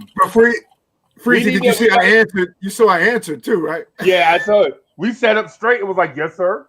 Hey, so CP, we have to address the elephant in the room. So you went on a date last Friday night and you mentioned the details and then you disappeared. So what's going on? I had to give her company. Oh, okay. I couldn't give you guys company. Okay. All right. So, because I mean, come on. I know. Hey, Freezy. I know you're a big dude and light skinned, whatever. But I'm looking for her boobs, not your boobs. Hey, I got you. No disrespect. I got you. No disrespect. I got No you. disrespect. But I was wondering because I had this meme I was gonna send to you about Pops from Boomerang coming to your house. I was gonna send Pops from Boomerang to come to your house to see what's going on. You don't understand the reference, do you? You don't understand the reference. Oh yeah, bang, bang, bang. Oh yeah. Okay. Yeah. Okay. All right. So, Friday. Yeah. Okay. Yeah. Got me off, but the what Chuck was saying. Whatever. Did the day go good or not? It was amazing. It was an amazing day. I told you like the next day. As a matter of fact, she watches the show. She said, yeah, she watches the show. Hey, Ma, how you doing? That's a keeper. And she's a fan. Yeah, and she's a big fan of the show. She knows about Ghetto. She knows about you. She was asking about you, wondering why you weren't in the live yesterday. And she knows about Kevin. Right. Cornerstone. You know what I'm saying? Right. So yeah. So she knows about. So she knows about Knicks Kevin. fan, though.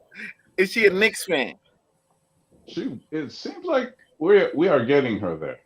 Okay. Just so she in Brooklyn, we good. Just so she in Brooklyn, we have good. to write that number in pen, yo. Just so she in Brooklyn. Just so she in Brooklyn Nets fan, we good.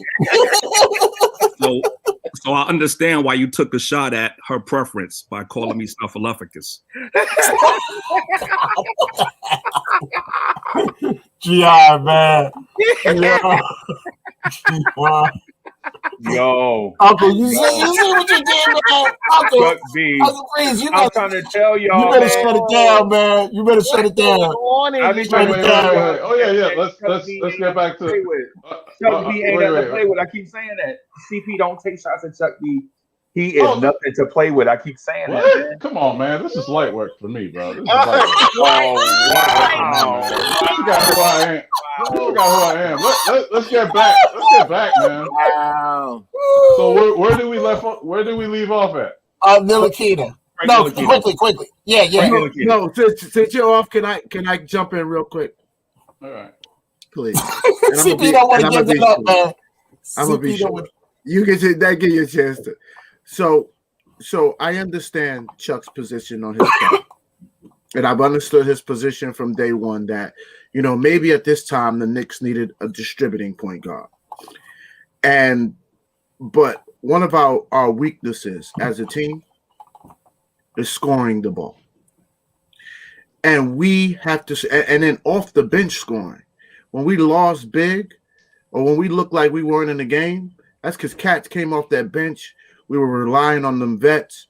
Rivers was coming out there. One thing we know, when that boy quickly come off the bench, the little homie, he coming to score the ball. He's not going to be hesitant. He is coming to score the ball. We are one of the worst scoring teams in the NBA. When Quickly puts that ball in the hole, we are absolutely in the game. Teams then start saying we have to stop him from scoring. I can't think of no other rookie that would have come out that draft class that would have perfectly fit the mold of what Tibbs is trying to do. That's why the young man is getting so much. And you see him now trying to improve his defense. So from Chuck's preference that we need a distributor, who would they have been distributing to? Mm-hmm. When you talk about time and place and need, as far as being a New York Knicks fan, you could not be more lucky to have Quickly at this time. Now, mic drop. No, not so quick. When I say preference. I'm not talking about him. I'm not talking about position for the team, right? I'm talking about just his particular style of play. But then that's when people question on whether you're a Knicks fan or not, because it's all about the team. No. How a guy plays or not does not matter. It matters how he impacts the New York Knicks. That's the only thing that matters. Okay. Absolutely. Okay. I did not like Lance Thomas' style of play. I did not like. There's a lot of Knicks that I didn't like. You can't like. You got 15 players. You can't like them all. So because you don't like one or two or three players, that don't mean you're not a fan. For one. For two, if you like all 15 players or all 10 in a rotation, you're a homer. And the team still sucks, then there's something wrong with you. No, it's just called support. No. You support without thinking everybody's good. But here's the thing, though, Chuck. There's a thing called grace. Hey, Chuck B. You got to give people a span to develop. You know, not their first year, not their second year, whatever. The fourth, the fifth year. You know what I mean? So it's like they're a work in progress. You know what I'm saying? Everything is a work in progress. Judge them at year 4, year 5. You know what I'm saying? It's probably too premature, in my point, that to say, oh yeah, if he was like a veteran, then yeah, I get you. You know what I'm saying? But they're not veterans. We're not talking about veterans, whatever. We're talking about workers in progress. Okay. I totally disagree with all of that, what you just said. Nobody does that. Everybody judges what they see in the moment. Nobody waits 4 to 5 years to judge somebody. You critique. Really? Nobody. No, you don't. You do it in the moment. Who was waiting? All right. When we talk about Obi, we're critiquing what we see now. Nobody is saying wait 4 years to critique them. We're critiquing what we see now. In 4 or 5 years, we'll do it again. You know what I'm saying? We critique what the improvements could be. The finished product is not finished. I'm a painter. I start with a sketch. The sketch got to be right before I put the paint on. And then when the paint dries, I create masterpieces. That's why they call me CP the artist. You see, when you create something, you're building it from scratch. And these young rookies are from scratch. Victor Oladipo was not that good at year 1 than he was at year 7. Oh, you say quickly he's a blank canvas? Yes, he's a blank canvas. At his age, only 22 years old, he has a whole lot of mental development physical development. Mental and physical development are the keys to a successful NBA career. Uncle Freezy, a blank campus that's already helping us win games. I actually got to back up Chuck on this one. Like, I think people being a little bit too dogmatic with words, like critique and like, he's right, like game after game, play after play, we say that was good, that was bad. This, you know what I'm saying? Oh, he messed up, he didn't. Like, nobody is saying like, oh, this person is trash, throw them away. But if you made a mistake or you did something wrong in the time, I'm critiquing you for it. I don't care if you're a vet, you're a rookie, you're what you call it, like, oh, look at Butterfingers dropping the ball. Like, it's just it. Keith, no, I mean, yeah, for Keith. Name. Yeah, you got you right. Okay, sorry. No one is avoided of a critique. The thing is, you cannot say from year 1 what they will be in year 6, year 7, year 4. Okay, no one is saying that to put a judgment. Wait a minute, to make a judgment, to make a concrete judgment, say that person's trash. Our all-star that we have this year, Julius Randle, he was trash with the Lakers. You saw his potential, right? Then when he went to New Orleans, he started to break out. Last year was horrible. He had a horrible. Then he had gotten a coach that blossomed him into an all-star.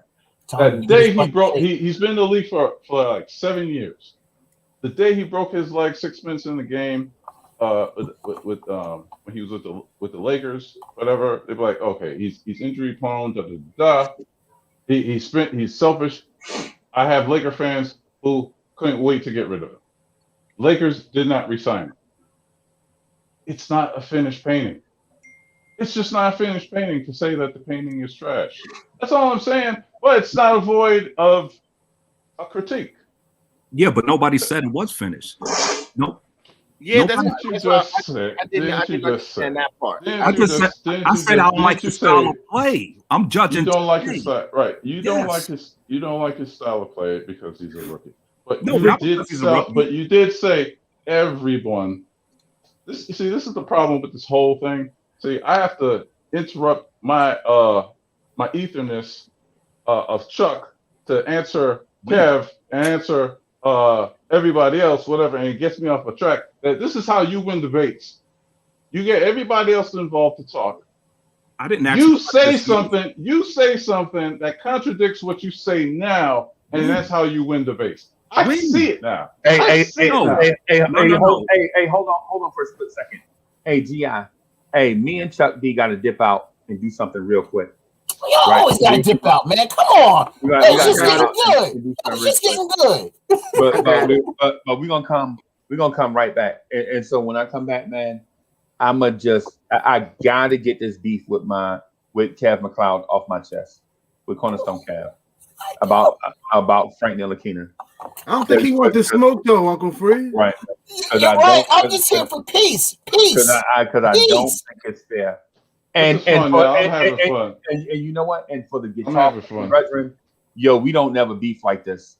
I don't know if Cornerstone Cat can play the guitar now. You know what I'm saying? Wow. No, you didn't. You didn't just say that. I know you didn't just say that. I'm just break it out. Hey, Kev, not only did I say that, I think I may have meant it. I'm gonna deal with this fool.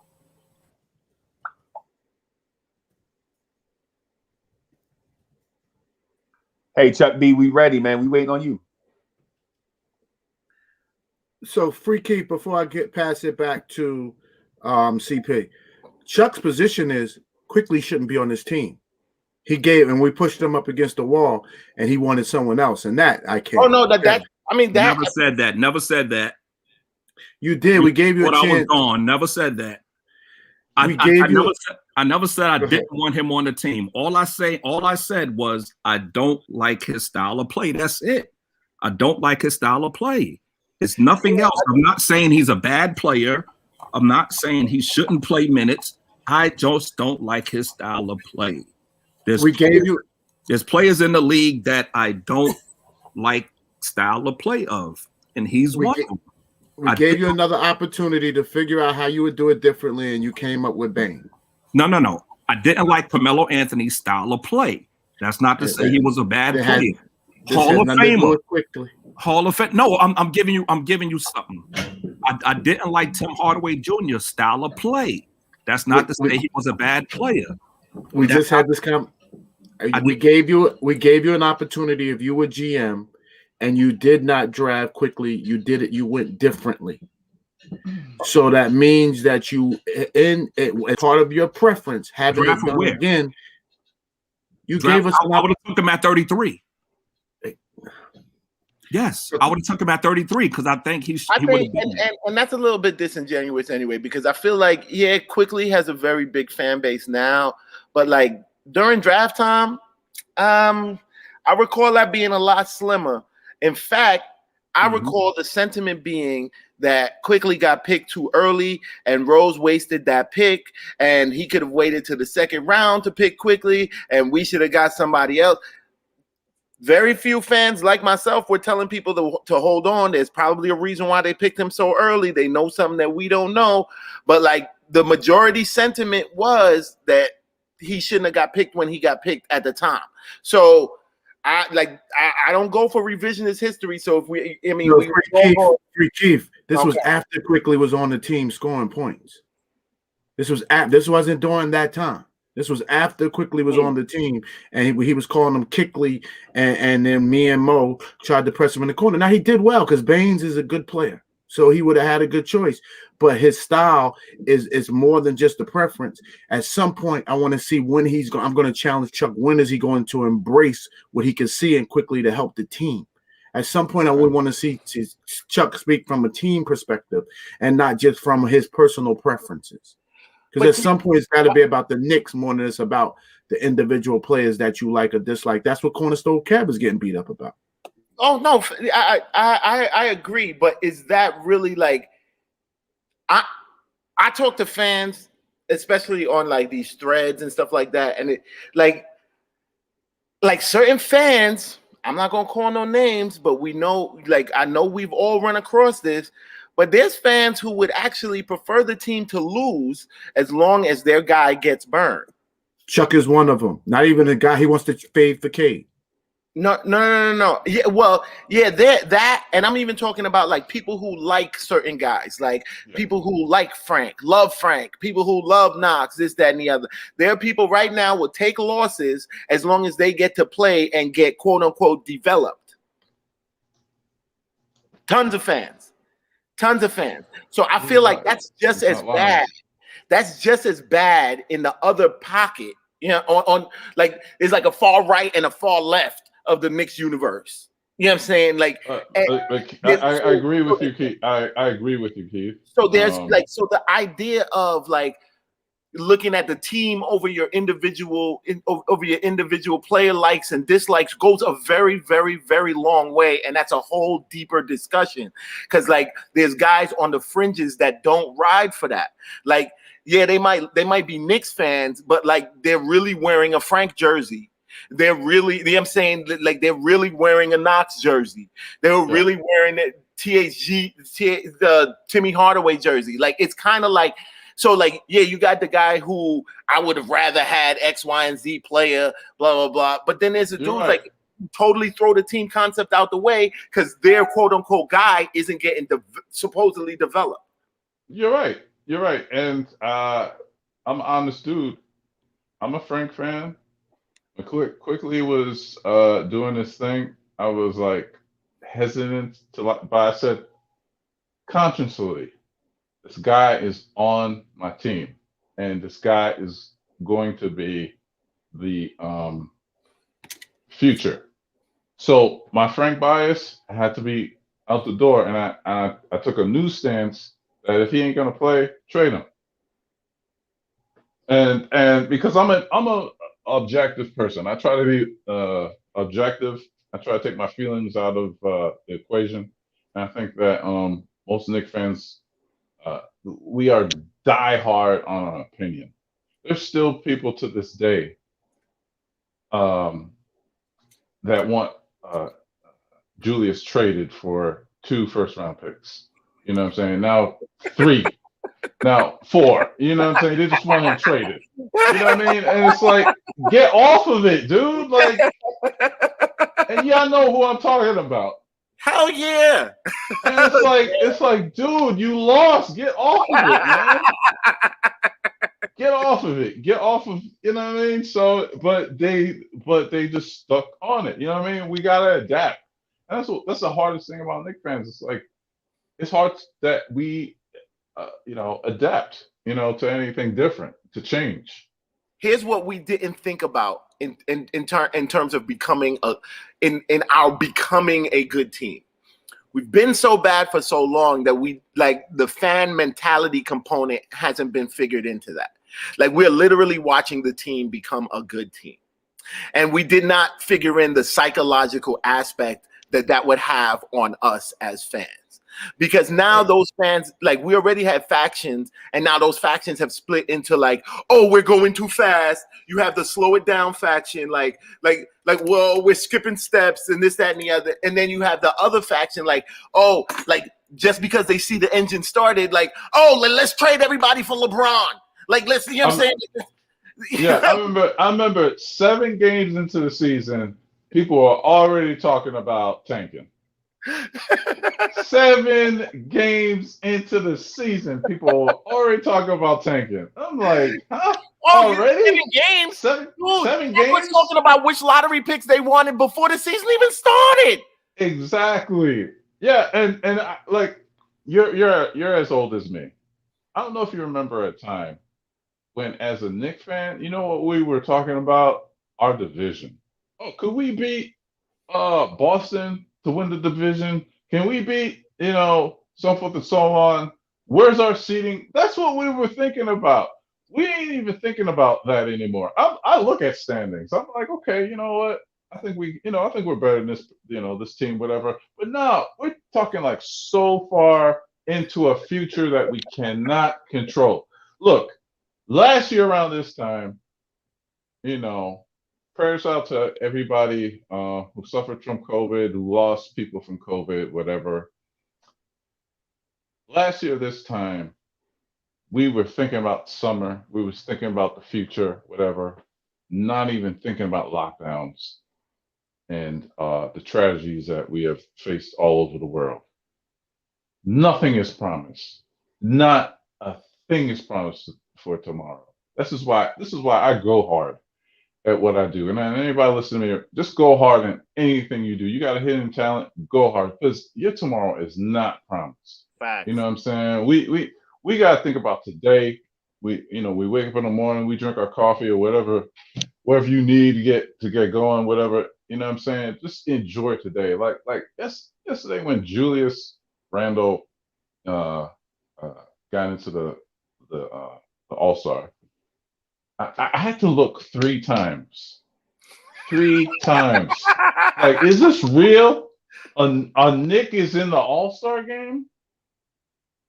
I looked 3 times. It's like, nah, this got to be something, a Twitter hoax or something like that. But he's there. What you saying, Brad? They're voting him in. He's getting voted in. See, I don't believe in that. I don't believe, because we use our strong fan base. I want the coaches to what would verify Randall's greatness is the coaches saying, I think the coaches on the second round, like, because he's not first. He's not a starter.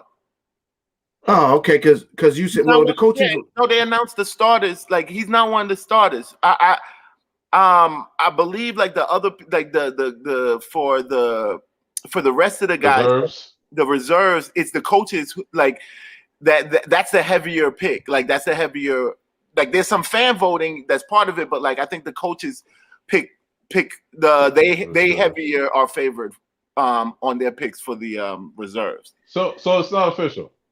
No, it's not official. But it's looking like right. but it's looking like it's going to be. I mean, it's looking like he's going to be there though. I really do, because he's going to beat out Sabonis. I really think he's going to beat out Sabonis. Sabonis. If he doesn't, I'm be upset. Like, and that's total Knicks hate then. Like, that'll be total Knicks hate if he doesn't beat out Sabonis. In fact, even seeing him and beating up on Sabonis, that's, you know what I'm saying, that should really kind of like seal that deal. Okay, my apologies.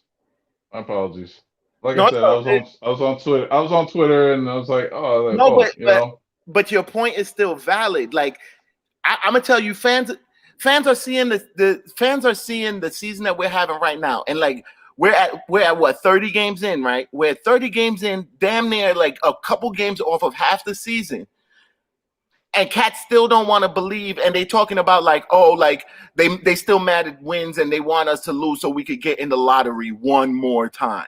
Like, yeah. I'm looking at this team, I'm like, these cats will have to actually work hard to get in the lottery. Yeah. Like, it would be intense. It would have to be intentional. Like, so what you want is intentional losses in the face of of a team that's winning. Absolutely. Isn't that, at the end of the day, what we all want is a winning Knicks team? Like, I don't. And your point about like, when cats are talking about like, oh, like I don't care about having a playoff team today. I'm trying to build a championship team for years to come. Like, yo, you don't even know if years to come is coming.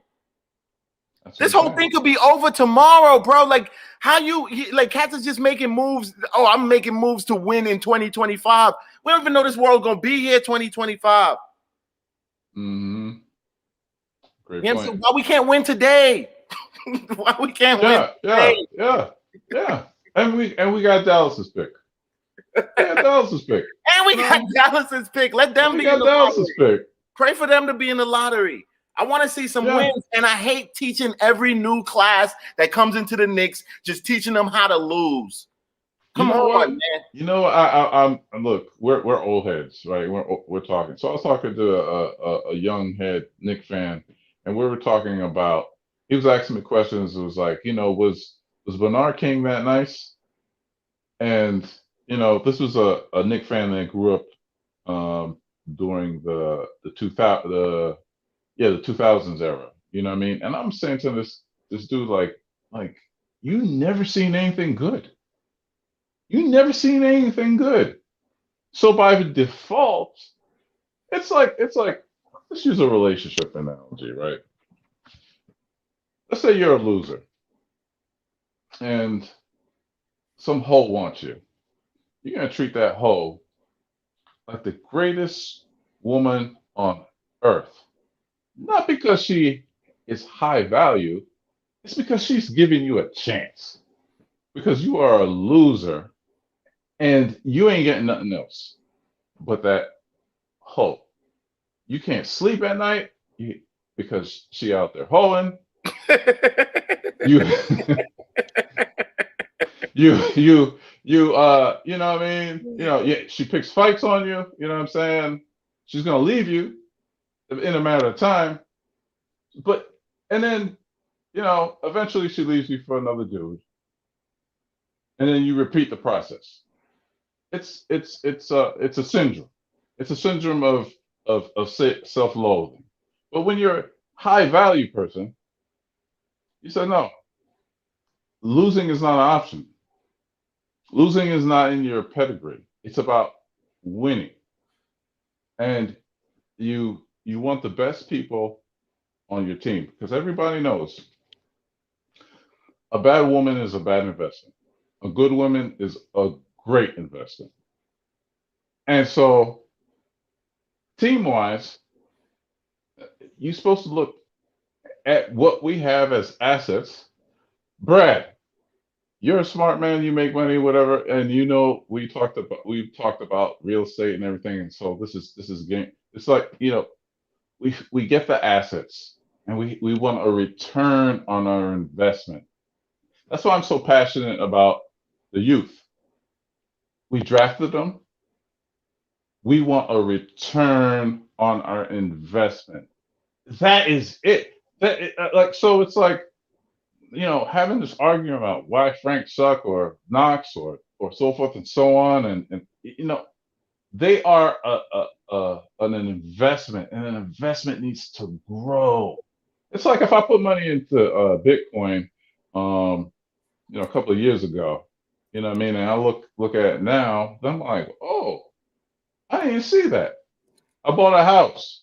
It came with equity. And hopefully by the time I leave it, we'll have more equity. But the thing is that we live in a microwave generation. They want to see the results now. And that's why I got on to so hard and heavy pause at Chuck, because I was like, you can't hate on a kid that is trying to figure it out.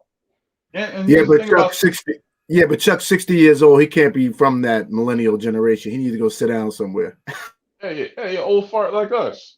So the thing is, it's like, and then even the younger generation. I think the thing with the younger generations too is that they are these kids' age. They are Kevin Knox's age. They are Frank's age. They are going to hate because they're thinking, hey, I could do that. I could do that. I could score 0 points per game.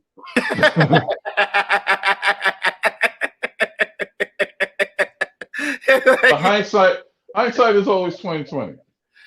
It really is like the whole thing is the card game at Vegas. Like, yes, they are investments. Yes, they are assets. But there's money has a time value thing to it, to your investment. Like each investment has a certain amount of time by which it's the most profitable, and then it's like you have to evaluate it as like, okay, this is not the investment I thought it was. Right.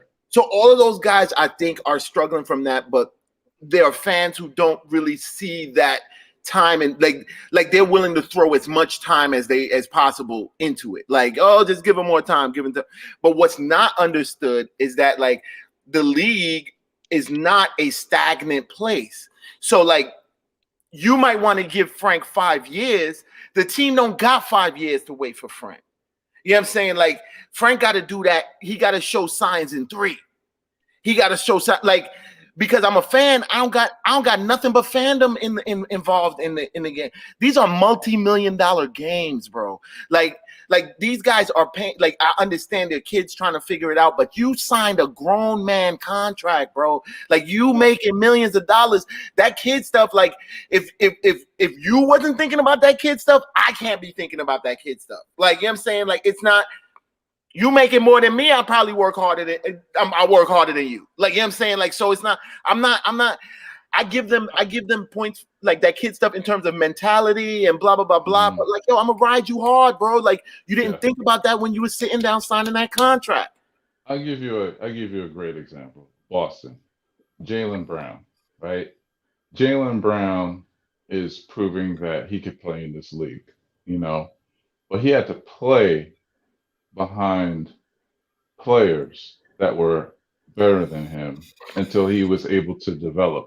Then they added Jason Tatum, and Jason Tatum's first year wasn't as good as he is today. He came into his own, and now he's become a beast. But he had to play behind Mook. He had to play behind Mook, and Mook was taking his shine. And you had Kyrie Irving and all those other players, and Gordon Hayward. You know, those were the alphas on the team. And how do you create a beta? You could turn a beta into an alpha. No, you know what I mean? Yes, you can. Yes, you can. Yes, you can. Because I was beta once. Hold on, let me get my point across. It can happen, but I don't think it's not an easy thing to do, and I don't think it's not okay. It's not an easy thing to do, but you could. You ever get bit by a chihuahua? Yeah. It's a small dog, but it's still that shit bites. Yeah, right. And it's the only dog that ever bit me in my. I never got bit by. In my life. But I was like, hey, like. It bit me. I was like, damn. This little dog ain't afraid of nothing. To this day, I don't mess with chihuahuas. For real. So okay. All right. Let's say you don't make him into an alpha, Brad. You could make him into a sigma. And so that's a great. You opened it up to me. I ain't going for that. I ain't falling for that. 5 beta sigma stand. 5 beta sigma stand. I ain't going for that. He's a 5 pounder. I am not gonna let you slide that in on me. So here is so let me do this. So let me say this. Let me walk you into the boardroom with me. There's a guy. He understands the product. When we're sitting in the boardroom and it's just the colleagues, he knows everything about the product from manufacturing to end user. But then I tell him, okay, you understand the product the best. Tomorrow, I'm putting you in front of our biggest client. He walks out, got his suitcase packed, his bow tie is spiffy. And he walks into that room with that client, sweat start beading all on his forehead. He fumbling the papers. He knows it cold because in order to make it to the NBA, you have to have something that only 3%, 4% of guys who ever touch the basketball has. He is an elite ball player. Right. But as soon as I put him on that big client, he just couldn't bring the situation home. Mm-hmm. And at some point, that's what you have to assess. It's not just, unfortunately, it's not just your skill sets of the NBA. that make it. And the two players, because I want to remind Knicks fans in that chat, we're only talking about two players. Two. Frank Ntilikina and Kevin Knox. All our other young players outside of DSJ are playing and they are developing. And we believe they will continue to develop. Chuck loves Obi Toppin. He defends Obi Toppin. He doesn't talk about Obi Toppin at all. He doesn't talk about his weakness. He only talks about the one guy who has upside, who has potential that the fans are in love with. And I can't wait till Chuck gets back. They've been going about half hour. I don't know how long they're going to be. That's my point. I don't think Frank Ntilikina or Kevin Knox. Now, if I had to rank them, Frank has still more upside because I saw something in him this season. I saw a little something in him this season. I saw him dribbling the ball a little quicker. I saw him shooting a little quicker, but he got hurt. It goes back to what I was saying about what me and you argued about, the trust factor do you have in this organization to develop players. We argued about Golden State with those stars. Not even going to talk about that no more. We can talk about Atlanta. Atlanta, they've been in the draft, but the thing is, here in Atlanta, the fan base is, when you're good, we'll pay attention to you. I keep forgetting you're in Atlanta. I keep forgetting that. I keep forgetting you're in Right. Yeah. So I'm originally from Jersey. And I'm like, you know what? Their future is pretty bright. Their future is pretty bright. And the thing is that they're patient with their rebuilds. If Phoenix was on the East Coast, they'd be in the playoffs every year. Yeah. But they're not. But the thing is that these blank canvases that we have, Kevin Knox, Frank, whatever, they do have skill sets that you pair with a alpha that they could help the alpha do. Remember, we couldn't wait to get rid of Iman Shumpert, but he was a contributor on a championship team. Yep. Shannon Fry was long gone. He was a contributor on a championship team. I remember watching the playoffs. Look at all these Knicks players that we used to have in the playoffs contributing.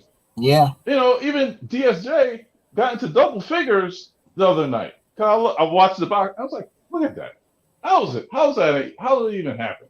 You know what I mean? In the Melo trade, we got rid of all of our young assets, whatever, and they did pretty well in Denver and had substantial years. You know what I'm saying? Were they alphas? No, but they were contributors. I think you and I are using alpha differently, though. We really are. You're saying alpha as in their contribution. I'm saying alpha as in their chest. Meaning if somebody goes out there and tries to tear them apart, how are they going to respond? And for years, Knox and Ntilikina did not respond. Anytime Frank got the ball, guys started picking him up 94 feet.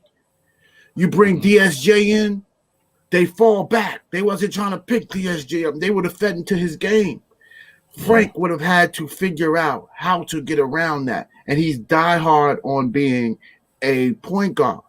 Frank could have been an alpha and could have got more confidence and used his because Frank has more heart than Knox. Frank has 20 times more heart than Knox. Listen. I think that I don't know about that. Know why I say that, Keith? Because of how he goes on defense.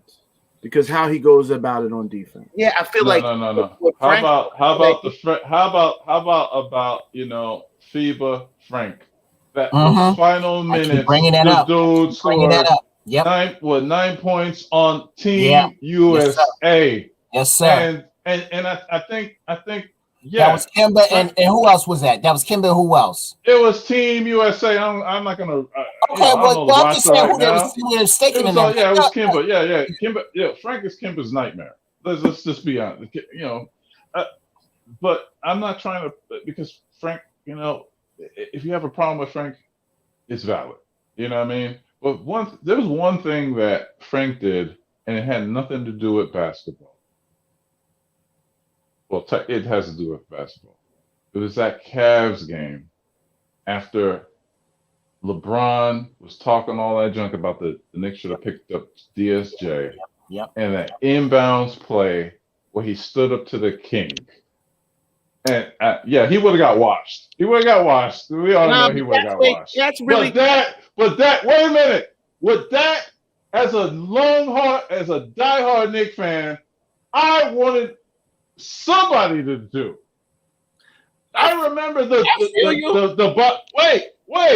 I remember the water bottle toss. I'll never forgive that. I will never ever forgive that he did that in the Garden. Water bottle toss thing though, like, see, I said this a few days on this stream a few days ago, and like, yo, like, there's a non-basketball element that we need here on the Knicks. It has nothing to do with basketball, but has everything to do with basketball. Like, every team has a certain spirit. Like, you know, the Lakers are Showtime. Like their whole thing around their joint is like being flashy and phenomenal and blah, blah, blah, blah. The Knicks joint was toughness and attitude. Like, and I don't care what our talent level is. We are not getting a chip, and you heard it here first, until that element comes back. Yes. That's why I argue with Brad, why I liked guys like Mook. That's why I like guys like Beasley. That's why you are not flipping no bottles on no damn Mook, win or lose. You're not standing for that. Exactly. And that's why I argued with Brad the other couple streams ago about the whole Elf Payton pushing Crowder thing. Crowder, yeah. I didn't mind it. I loved it. I didn't mind it. I loved it. I loved it. And it was that moment that I started riding for Elf. That moment. Right. And so the thing is, this is like those little elements. You have a place in my heart. I'm sorry. You have a place in my heart as a Knicks fan.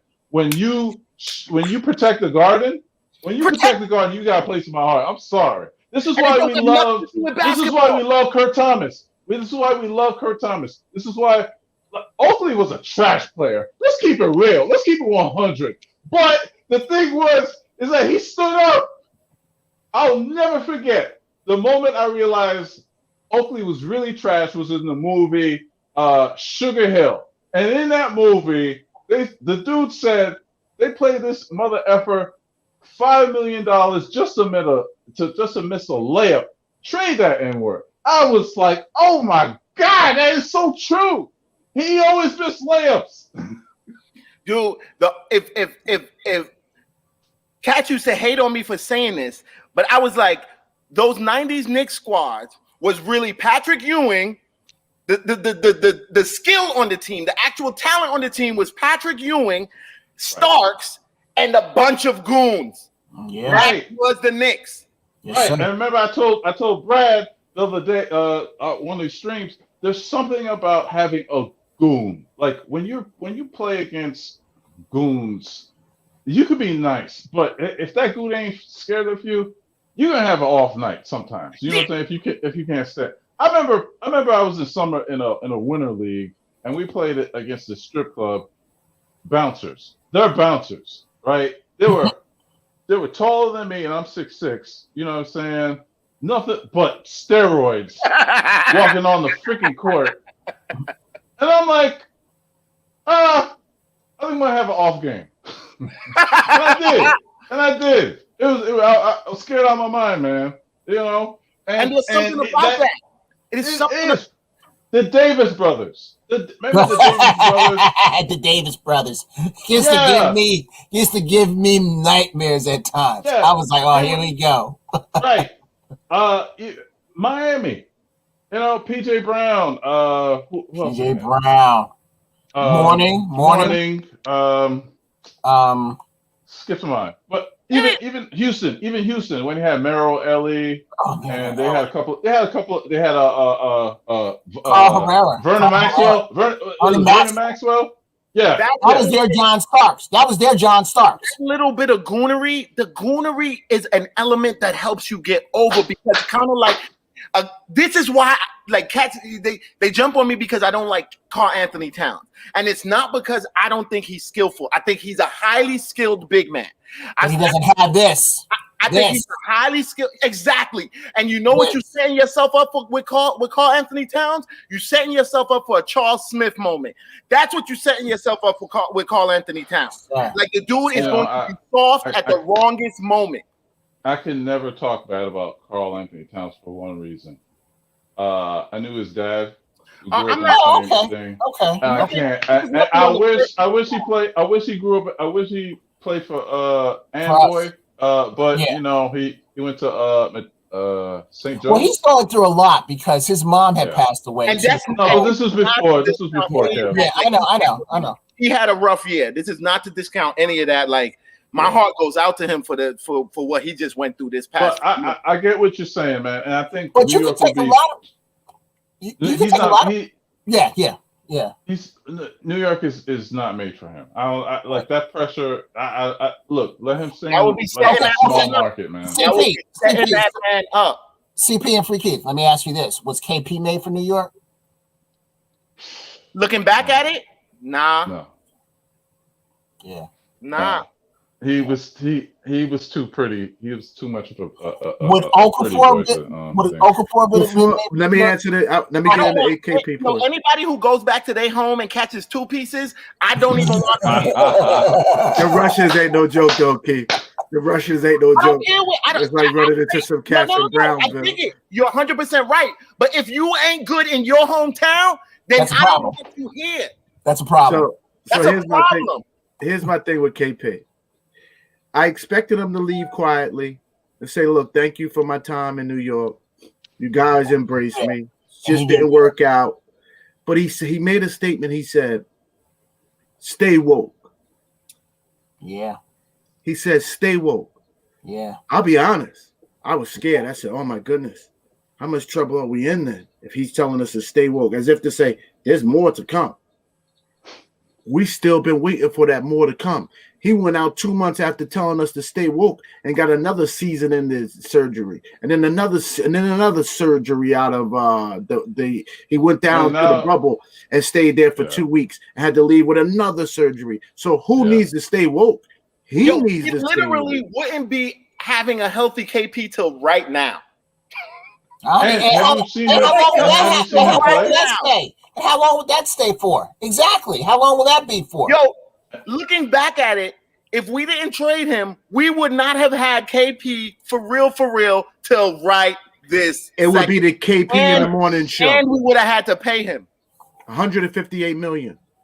Maybe even more. I was the only. They got his bird rights. They maxed him. They got his bird rights. They maxed him.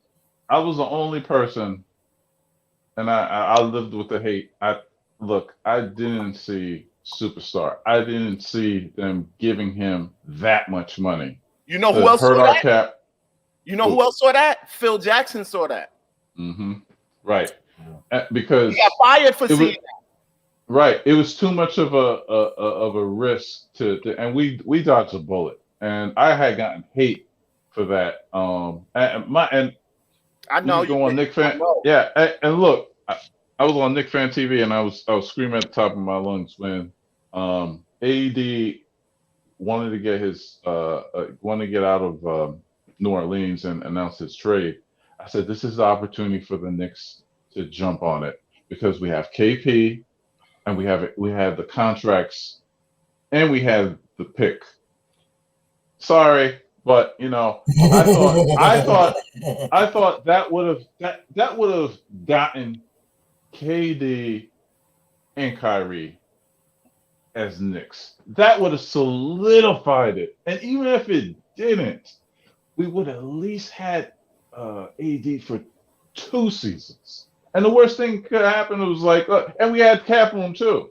You know what I mean? So it was to me, that was the missed opportunity that we had. But In hindsight, I bet you they would. But see, looking back from right now, I'm sure they would have done that, or they would have attempted that. Like I'm saying, but yeah. Mm-hmm. But in fairness, there was a different GM in New Orleans, and he wanted to rake the Knicks of future picks, whatever. They got rid of him. Then Griffith came in and made the deal with the Lakers. Yeah. So yeah, maybe it wasn't. It worked out better for us too, because like I feel like if we would have made that deal, Mills and them would have gave up the whole we probably would have given up too much. Yeah. But they didn't though. That's the thing. Well, that was because of Perry. Yeah. Perry was like, "Yo, we went to Dolan, but like, yo, you know about to happen," and Dolan was like, "Yeah, let's reassign you, Mills. We won't fire you, but we'll reassign you, because we can't be going that way and everything." Perry went and told on his boss. Yeah. So then, right, and then he was Dolan was going through his bag of tricks and was like, "All right, I'm gonna get to Rose." Once Rose came in, he said, "I'm gonna give you a strong look, Perry, but you might be on the chopping block, but luckily it wasn't." And then but that kept. Well, Dolan can't keep eating contracts. He's not gonna keep eating contracts. Oh no, people not to work. Not at all. Especially not. The problem with what you call it have a great relationship. I don't like Rose and Perry. I think have a great relationship. Yeah. I do not think your boy Rose is into just doing favors. You know what I'm saying? Like if Perry is here under him, he's here for a reason, and he's for a reason. This is why Perry is still here. Yeah. All right. I don't know if you ever had this experience, but you ever trained the person that was going to take your job? That's what it is. Perry is there to show Rose the ropes. Whether it's a year or and that is what's going on. It's like, all right, let me know the ropes. I'm gonna keep you on. They probably have a gentleman's agreement. We're gonna make this successful. You're gonna look good, Perry. You're gonna look like the guy that turned around the Knicks and take an offer somewhere else. Why? This year for more money. I mean, but why wouldn't we keep him? Why wouldn't we keep him? We could keep him. That could be an option. But you can, if you're an individual, Keith, right? You can make a longer term contract somewhere else where you kind of see, okay, I'm just in this relationship, this business relationship to advance. Okay. You can sign a 5-year somewhere else. Because you're hot now, like you I see what you're saying. I would agree. I would agree if it wasn't like. And why hasn't he done that now? No. I'm saying like, well, the season isn't over. Like, really, the point even your point that you're making, he'd still have to use the whole season to prove that point. All I'm saying is like, Knicks is coming off of digging themselves out of a 20-year hole. Right? Yep. Knicks is one of the premier franchises of the NBA. Why would I want to leave that if I'm one of the guys who turned that 20-year thing around? Like there's no better gig. There'd be no better gig. Like, no, I agree with you. But here's the caveat. This is still a business. And I mean, I could be wrong. But here's my thing though, right? He hasn't re-signed with the Knicks. They haven't given him anything. That's all about. So what I'm saying is that plans and deals happen way before we even know about it. I sign NDAs, right? Because I help create brands. I gotta keep my mouth shut. I can't I'm like, oh, this is going on? Oh. Whoa, right? And it doesn't happen until 6 months, a year down the line. Everything that the Knicks have done has been done already. And you might be right. You might be right, but the thing is that it hasn't happened. So, which tells me this is this is Rose's training wheels, and he probably has a GM that's going to fit right with Tibbs because he did not pick Scott Perry. But he's going to want to pick his own guy. He could have brought him he could have brought him his own guy. That's what I'm saying. He could have brought in he didn't have to keep Perry. So like, but what we don't value is Perry was more respected in the industry than Mills was. Yes, like Perry is a respected basketball mind. Mm-hmm. I agree with you. I agree with you. We don't appreciate what Perry. No, I agree with you. I'm just saying that this is a business. So I'm thinking with a business mind, you know, he's gonna want some assurance. You're not gonna let me do this without, you know, a contract next year. You know what I'm saying? Right. And if everything was going, if everything as you said is fine, then why hasn't they extended him? They could do it anytime if he's doing such a great job. You're 100% correct. In my mind, I was waiting to see like how the season turns out. Or I should say, like as we come towards the end of the season, like if we get locked into like the 6th or 5th seed in the playoffs, yeah. I bet you money we see a contract for Perry. Yeah. Let me show this fool something. And Mr. What's your name? You about to play a song for Dolan? I'm just showing him, you know, this right here. All right. You about to play Dolan's latest? Here's my other acts too, man. So the next time you open your mouth, all right, you better know what you're saying. Come on, Kev. Kev, you gotta play, bro. Don't be showing. Yeah, you flashing and not be playing, man. You flashing the joint. You gotta use it. Yeah, man. Come on. Hit a chord, bro. No flash dancing. No flash dancing. Darling. Hold on, I forgot one essential thing. I got to get my guitar pick. Hold on a second. Hold on.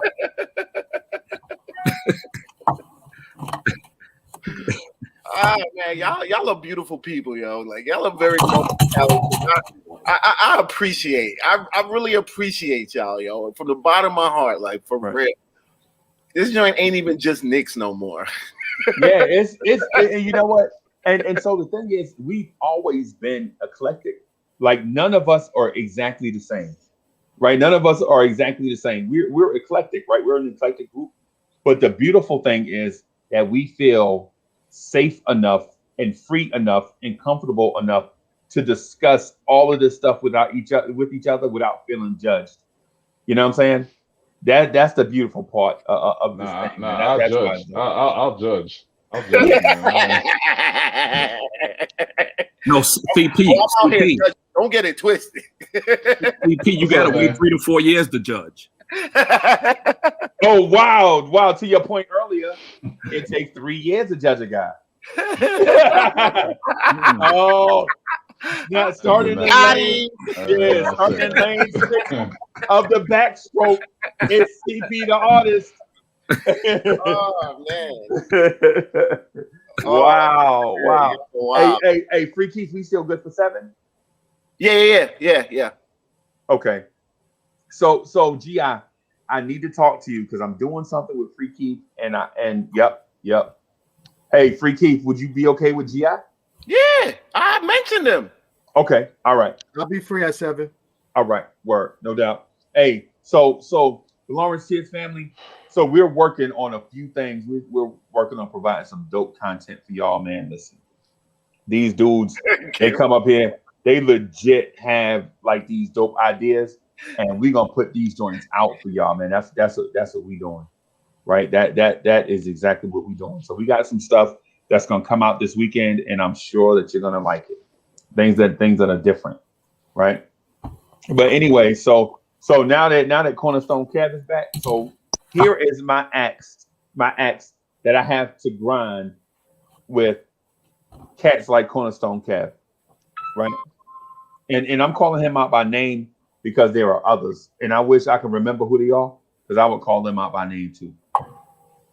How are you going to call yourself a Franker, and as soon as times get hard, y'all jump ship, right? Like, no, man, no, Frank. I love Frank, but now that Frank ain't doing good, I think I like Emmanuel Quickly now. Where we from, that L word loyalty means something, man. like you can't call yourself a Franker, you know what I'm saying? And then as soon as the waters get choppy, they jump in ship. They like, I know, you know what I'm saying, that the waters are choppy or whatever. I just don't like getting wet. I just don't like the boat being rocked. You know what I'm saying? I don't like choppy waters. I don't like rocky boats, man. I don't like the fact that the boat might get tipped over. I don't like that. So I'm gonna jump ship off Frank Ntilikina and jump onto the next hot name. Whoever the new hotness is, that's who I'm gonna jump to. Right? Hey Keith, didn't we just talk about this? Huh? Didn't we just talk about this? What did he say? He said, "Why did Kev jump off the Frank bandwagon to get onto?" Please, let's not. Yo, we just demolished. Are we really going there with that? Are we really going there? Yes. And Cornerstone, I love you, but it seems as if you're a fair weather fan. Frank, if you're a fair weather fan, just wear the t-shirt. I'm not a fair weather fan. I'm not a fair weather fan. I just can't defend him right now at this point because he hasn't done anything to show me defending him. I can't keep going back to games past when he hasn't done anything in the present. Are you a Franker or not? Is what I'm asking. Yeah, I'm a Franker, but I can't defend him right now. I can't. I see what Freezy does. I can keep throwing. I can keep throwing stuff that he did back in the day. Yeah, he's trying to start a podcast. Trying to get ratings. Exactly. I don't. Kev, we don't. Freezy's a ratings vampire. We don't need to stir the pot, Kev, because here's the thing with Frankers, right? We know Frankers are the most loyal fan base of anybody we've ever seen in our lifetime. Right? We know that for a fact, right? But now Frankers are jumping ship. For what? Either you're loyal or you're not. Is what I'm saying. Always going to be loyal to the kid. I've always said that. I've always said that. I'm going to defend whenever somebody calls him garbage, trash, bum juice, whatever you want to call it. First thing I'll say is look in the mirror. That's the first thing. That's my first thing is right. Look in the mirror. Right. But other than that, I'm gonna defend the kid. All right. First, I cannot do anything now because he's not playing. I can go back to that. Because he's not logging minutes means he's not getting better. Well, how are you getting better? You're not getting better. Exactly. All right, I don't know what goes on in practice. Corner store. And that's practice. Corner store. You should have never defended. Hey, whoa. Now, see, now, I'm respecting my name now. I'm respecting my name. Let me have to get Ron from Cleveland in here. You don't put respect in my name. I'm not the corner store. I'm cornerstone. It's cornerstone, nigga. Cornerstone. I'm never gonna say that. Then you call me Kev then, because that's my name. Okay, Kev. Hey, how about call him Sir? Okay, Kev. I didn't gonna go there. Okay. I'm gonna call him Clay. Okay, Kev. Kev, there was never reason for you to defend him to begin with, so you shouldn't have to look for one now. Why not? I'm using your words now. I'm using your words now. I'm using words. That's my preference. All right, cool. That's my preference. Okay, for two, that song you was just playing is terrible. You don't even know what I'm playing. You ever hear Lenny Kravitz? Please don't let me hear Lenny Kravitz. I don't want to hear him again. You see what I mean, man? Y'all see what I mean? The hate that this kid gives off, man. No, just the song was bad. Please don't play it again. The song was bad. Now, G.I., you said that I didn't win quickly on the team. But what I did say was I would have took Payne at 25 and quickly at 33. That's what I'm saying. Okay, I forgot to about that quickly at 33, but we were getting rid of that. We were, but Rose he wasn't bringing in that many players. He was only bringing in 2 young players because he still had to work with DSJ, Frank, and remember we traded our 2nd round pick. We only brought 2 players in. I know, and I don't understand that thought process, being that we need as many as possible. You know what I'm saying? When you need as many good players as possible, you add more and then subtract the bad. But Chuck B, what happened was they traded that pick and other trades in order to get future assets. They legit basically just took that pick and got 3 future seconds in 2023. Cavs. Yo, Cornerstone over there. Cornerstone sounding like Color Purple over there. Like, like, come on, man. I sound like an old Negro spiritual. You get a guitar, or some drums, or a keyboard. Let me see what you can get. All right. And I'm not just talking about spinning a CD. The only person on this panel that has the right to critique whatever I do or say that I'm garbage is CP the artist, because he is an artist. Okay. Oh, you an artist now, Kev?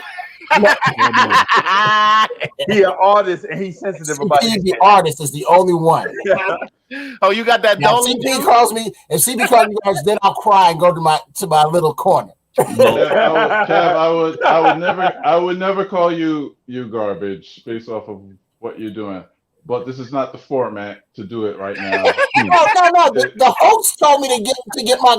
That's what I was doing. It. The host said, but we got to give you 5 or 3 minutes to do a rendition in order. Hey, you got a song, Kev. But you got a song. Though. You can't. You got a song. Kev, you got a song. Hey, Cornerstone, you got a song? If you got one. Oh, you know what? Oh, as a matter of fact, yeah, I don't know if you could play somebody else's joint without us getting a copyright. Yeah, so I'm gonna get off, man. I'm gonna get off of that. That's not nobody else's. Let's start a band. Let's start the Knicks fan band. No, nobody else played that. We can get Dolan the headline.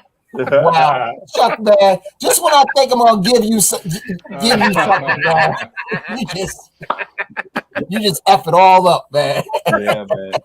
Sound like you created that while eating grits with your hands in the basement.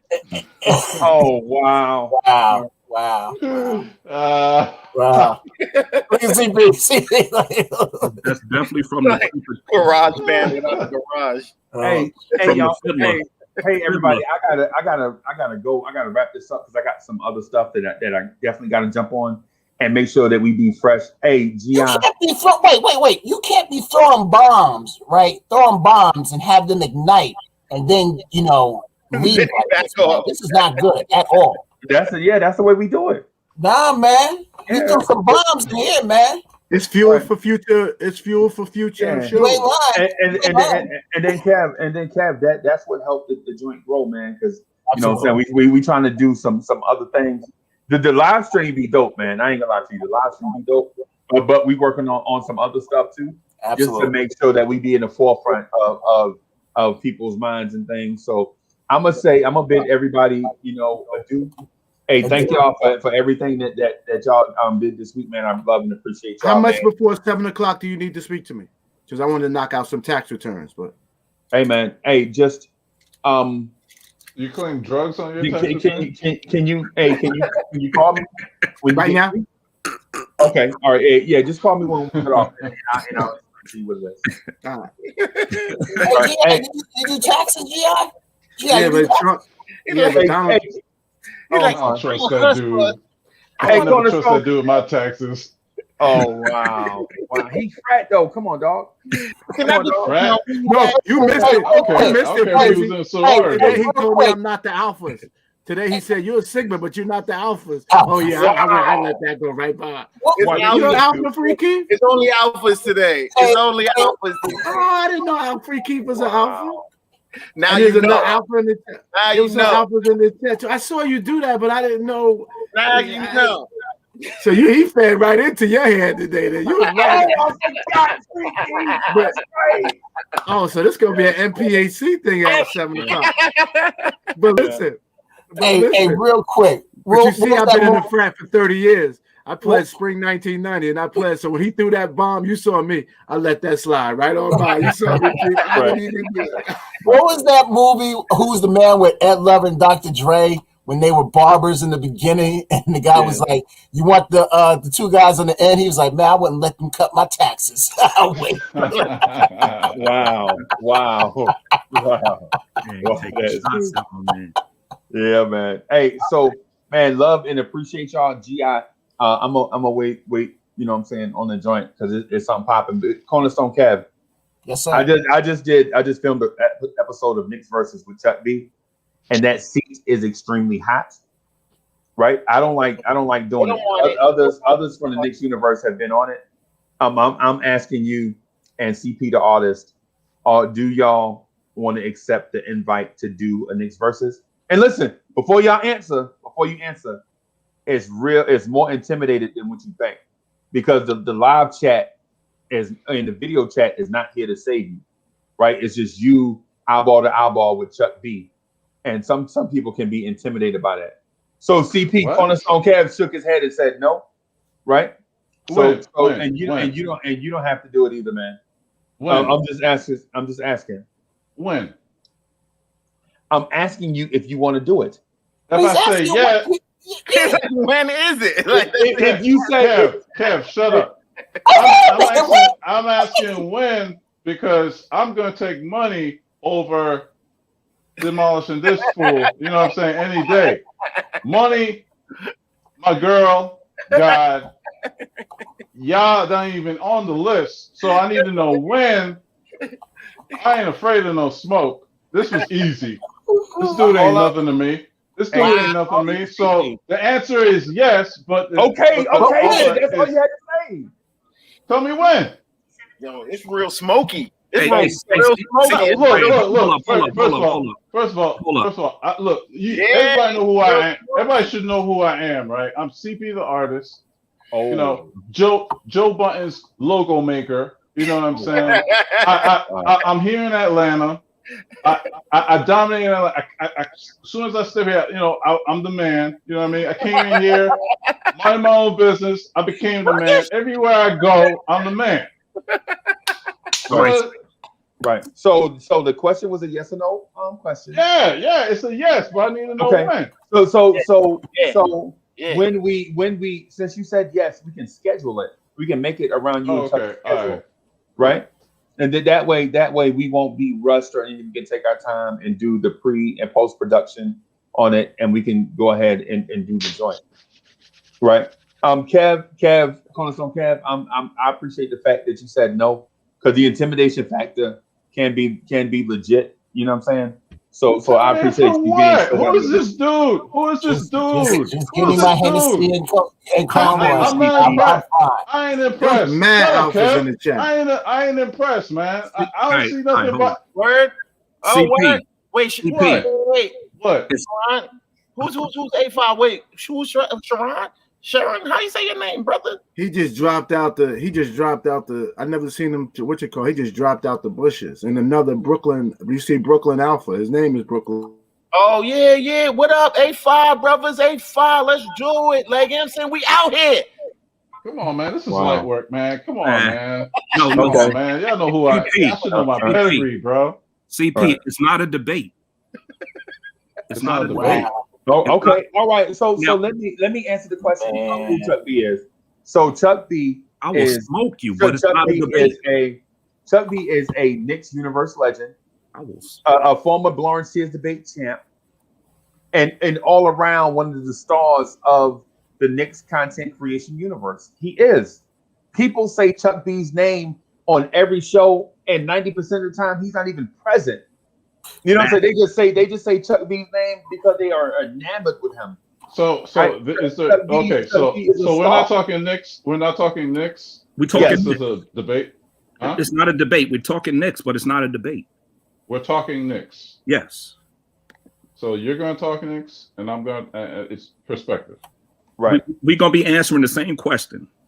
Right. Oh, okay. Okay. Yeah. Well, that's a debate, then, right? No, it's not a debate. No, it's not a debate, man. It's not a debate. You basically it's like it's like what you call it. It's like the Stephen A. and Max Kellerman, and then whatever your position is. Oh, okay. All right. I got you. Okay, I'll do that then. I'll do that. See, I thought it was a debate. Come on, man. I smoked it today. Look. I smoked it today. I smoked this. I'm not. Look, I ain't afraid of nothing, man. I ain't afraid of nothing. we know light skin. I'm light skinned and skinny. I already got detriments. You know what I'm saying? CP, did you see I ain't Eric got nothing to lose. CP, did you see Eric G? Who's Eric G? He debated last Saturday. No, I missed all of that. I missed the one that had the beard. He cut his beard off. He look crazy now. He looked like a pedophile, man. Chuck B, come on, man. Chuck B, come on. Wow. So CP.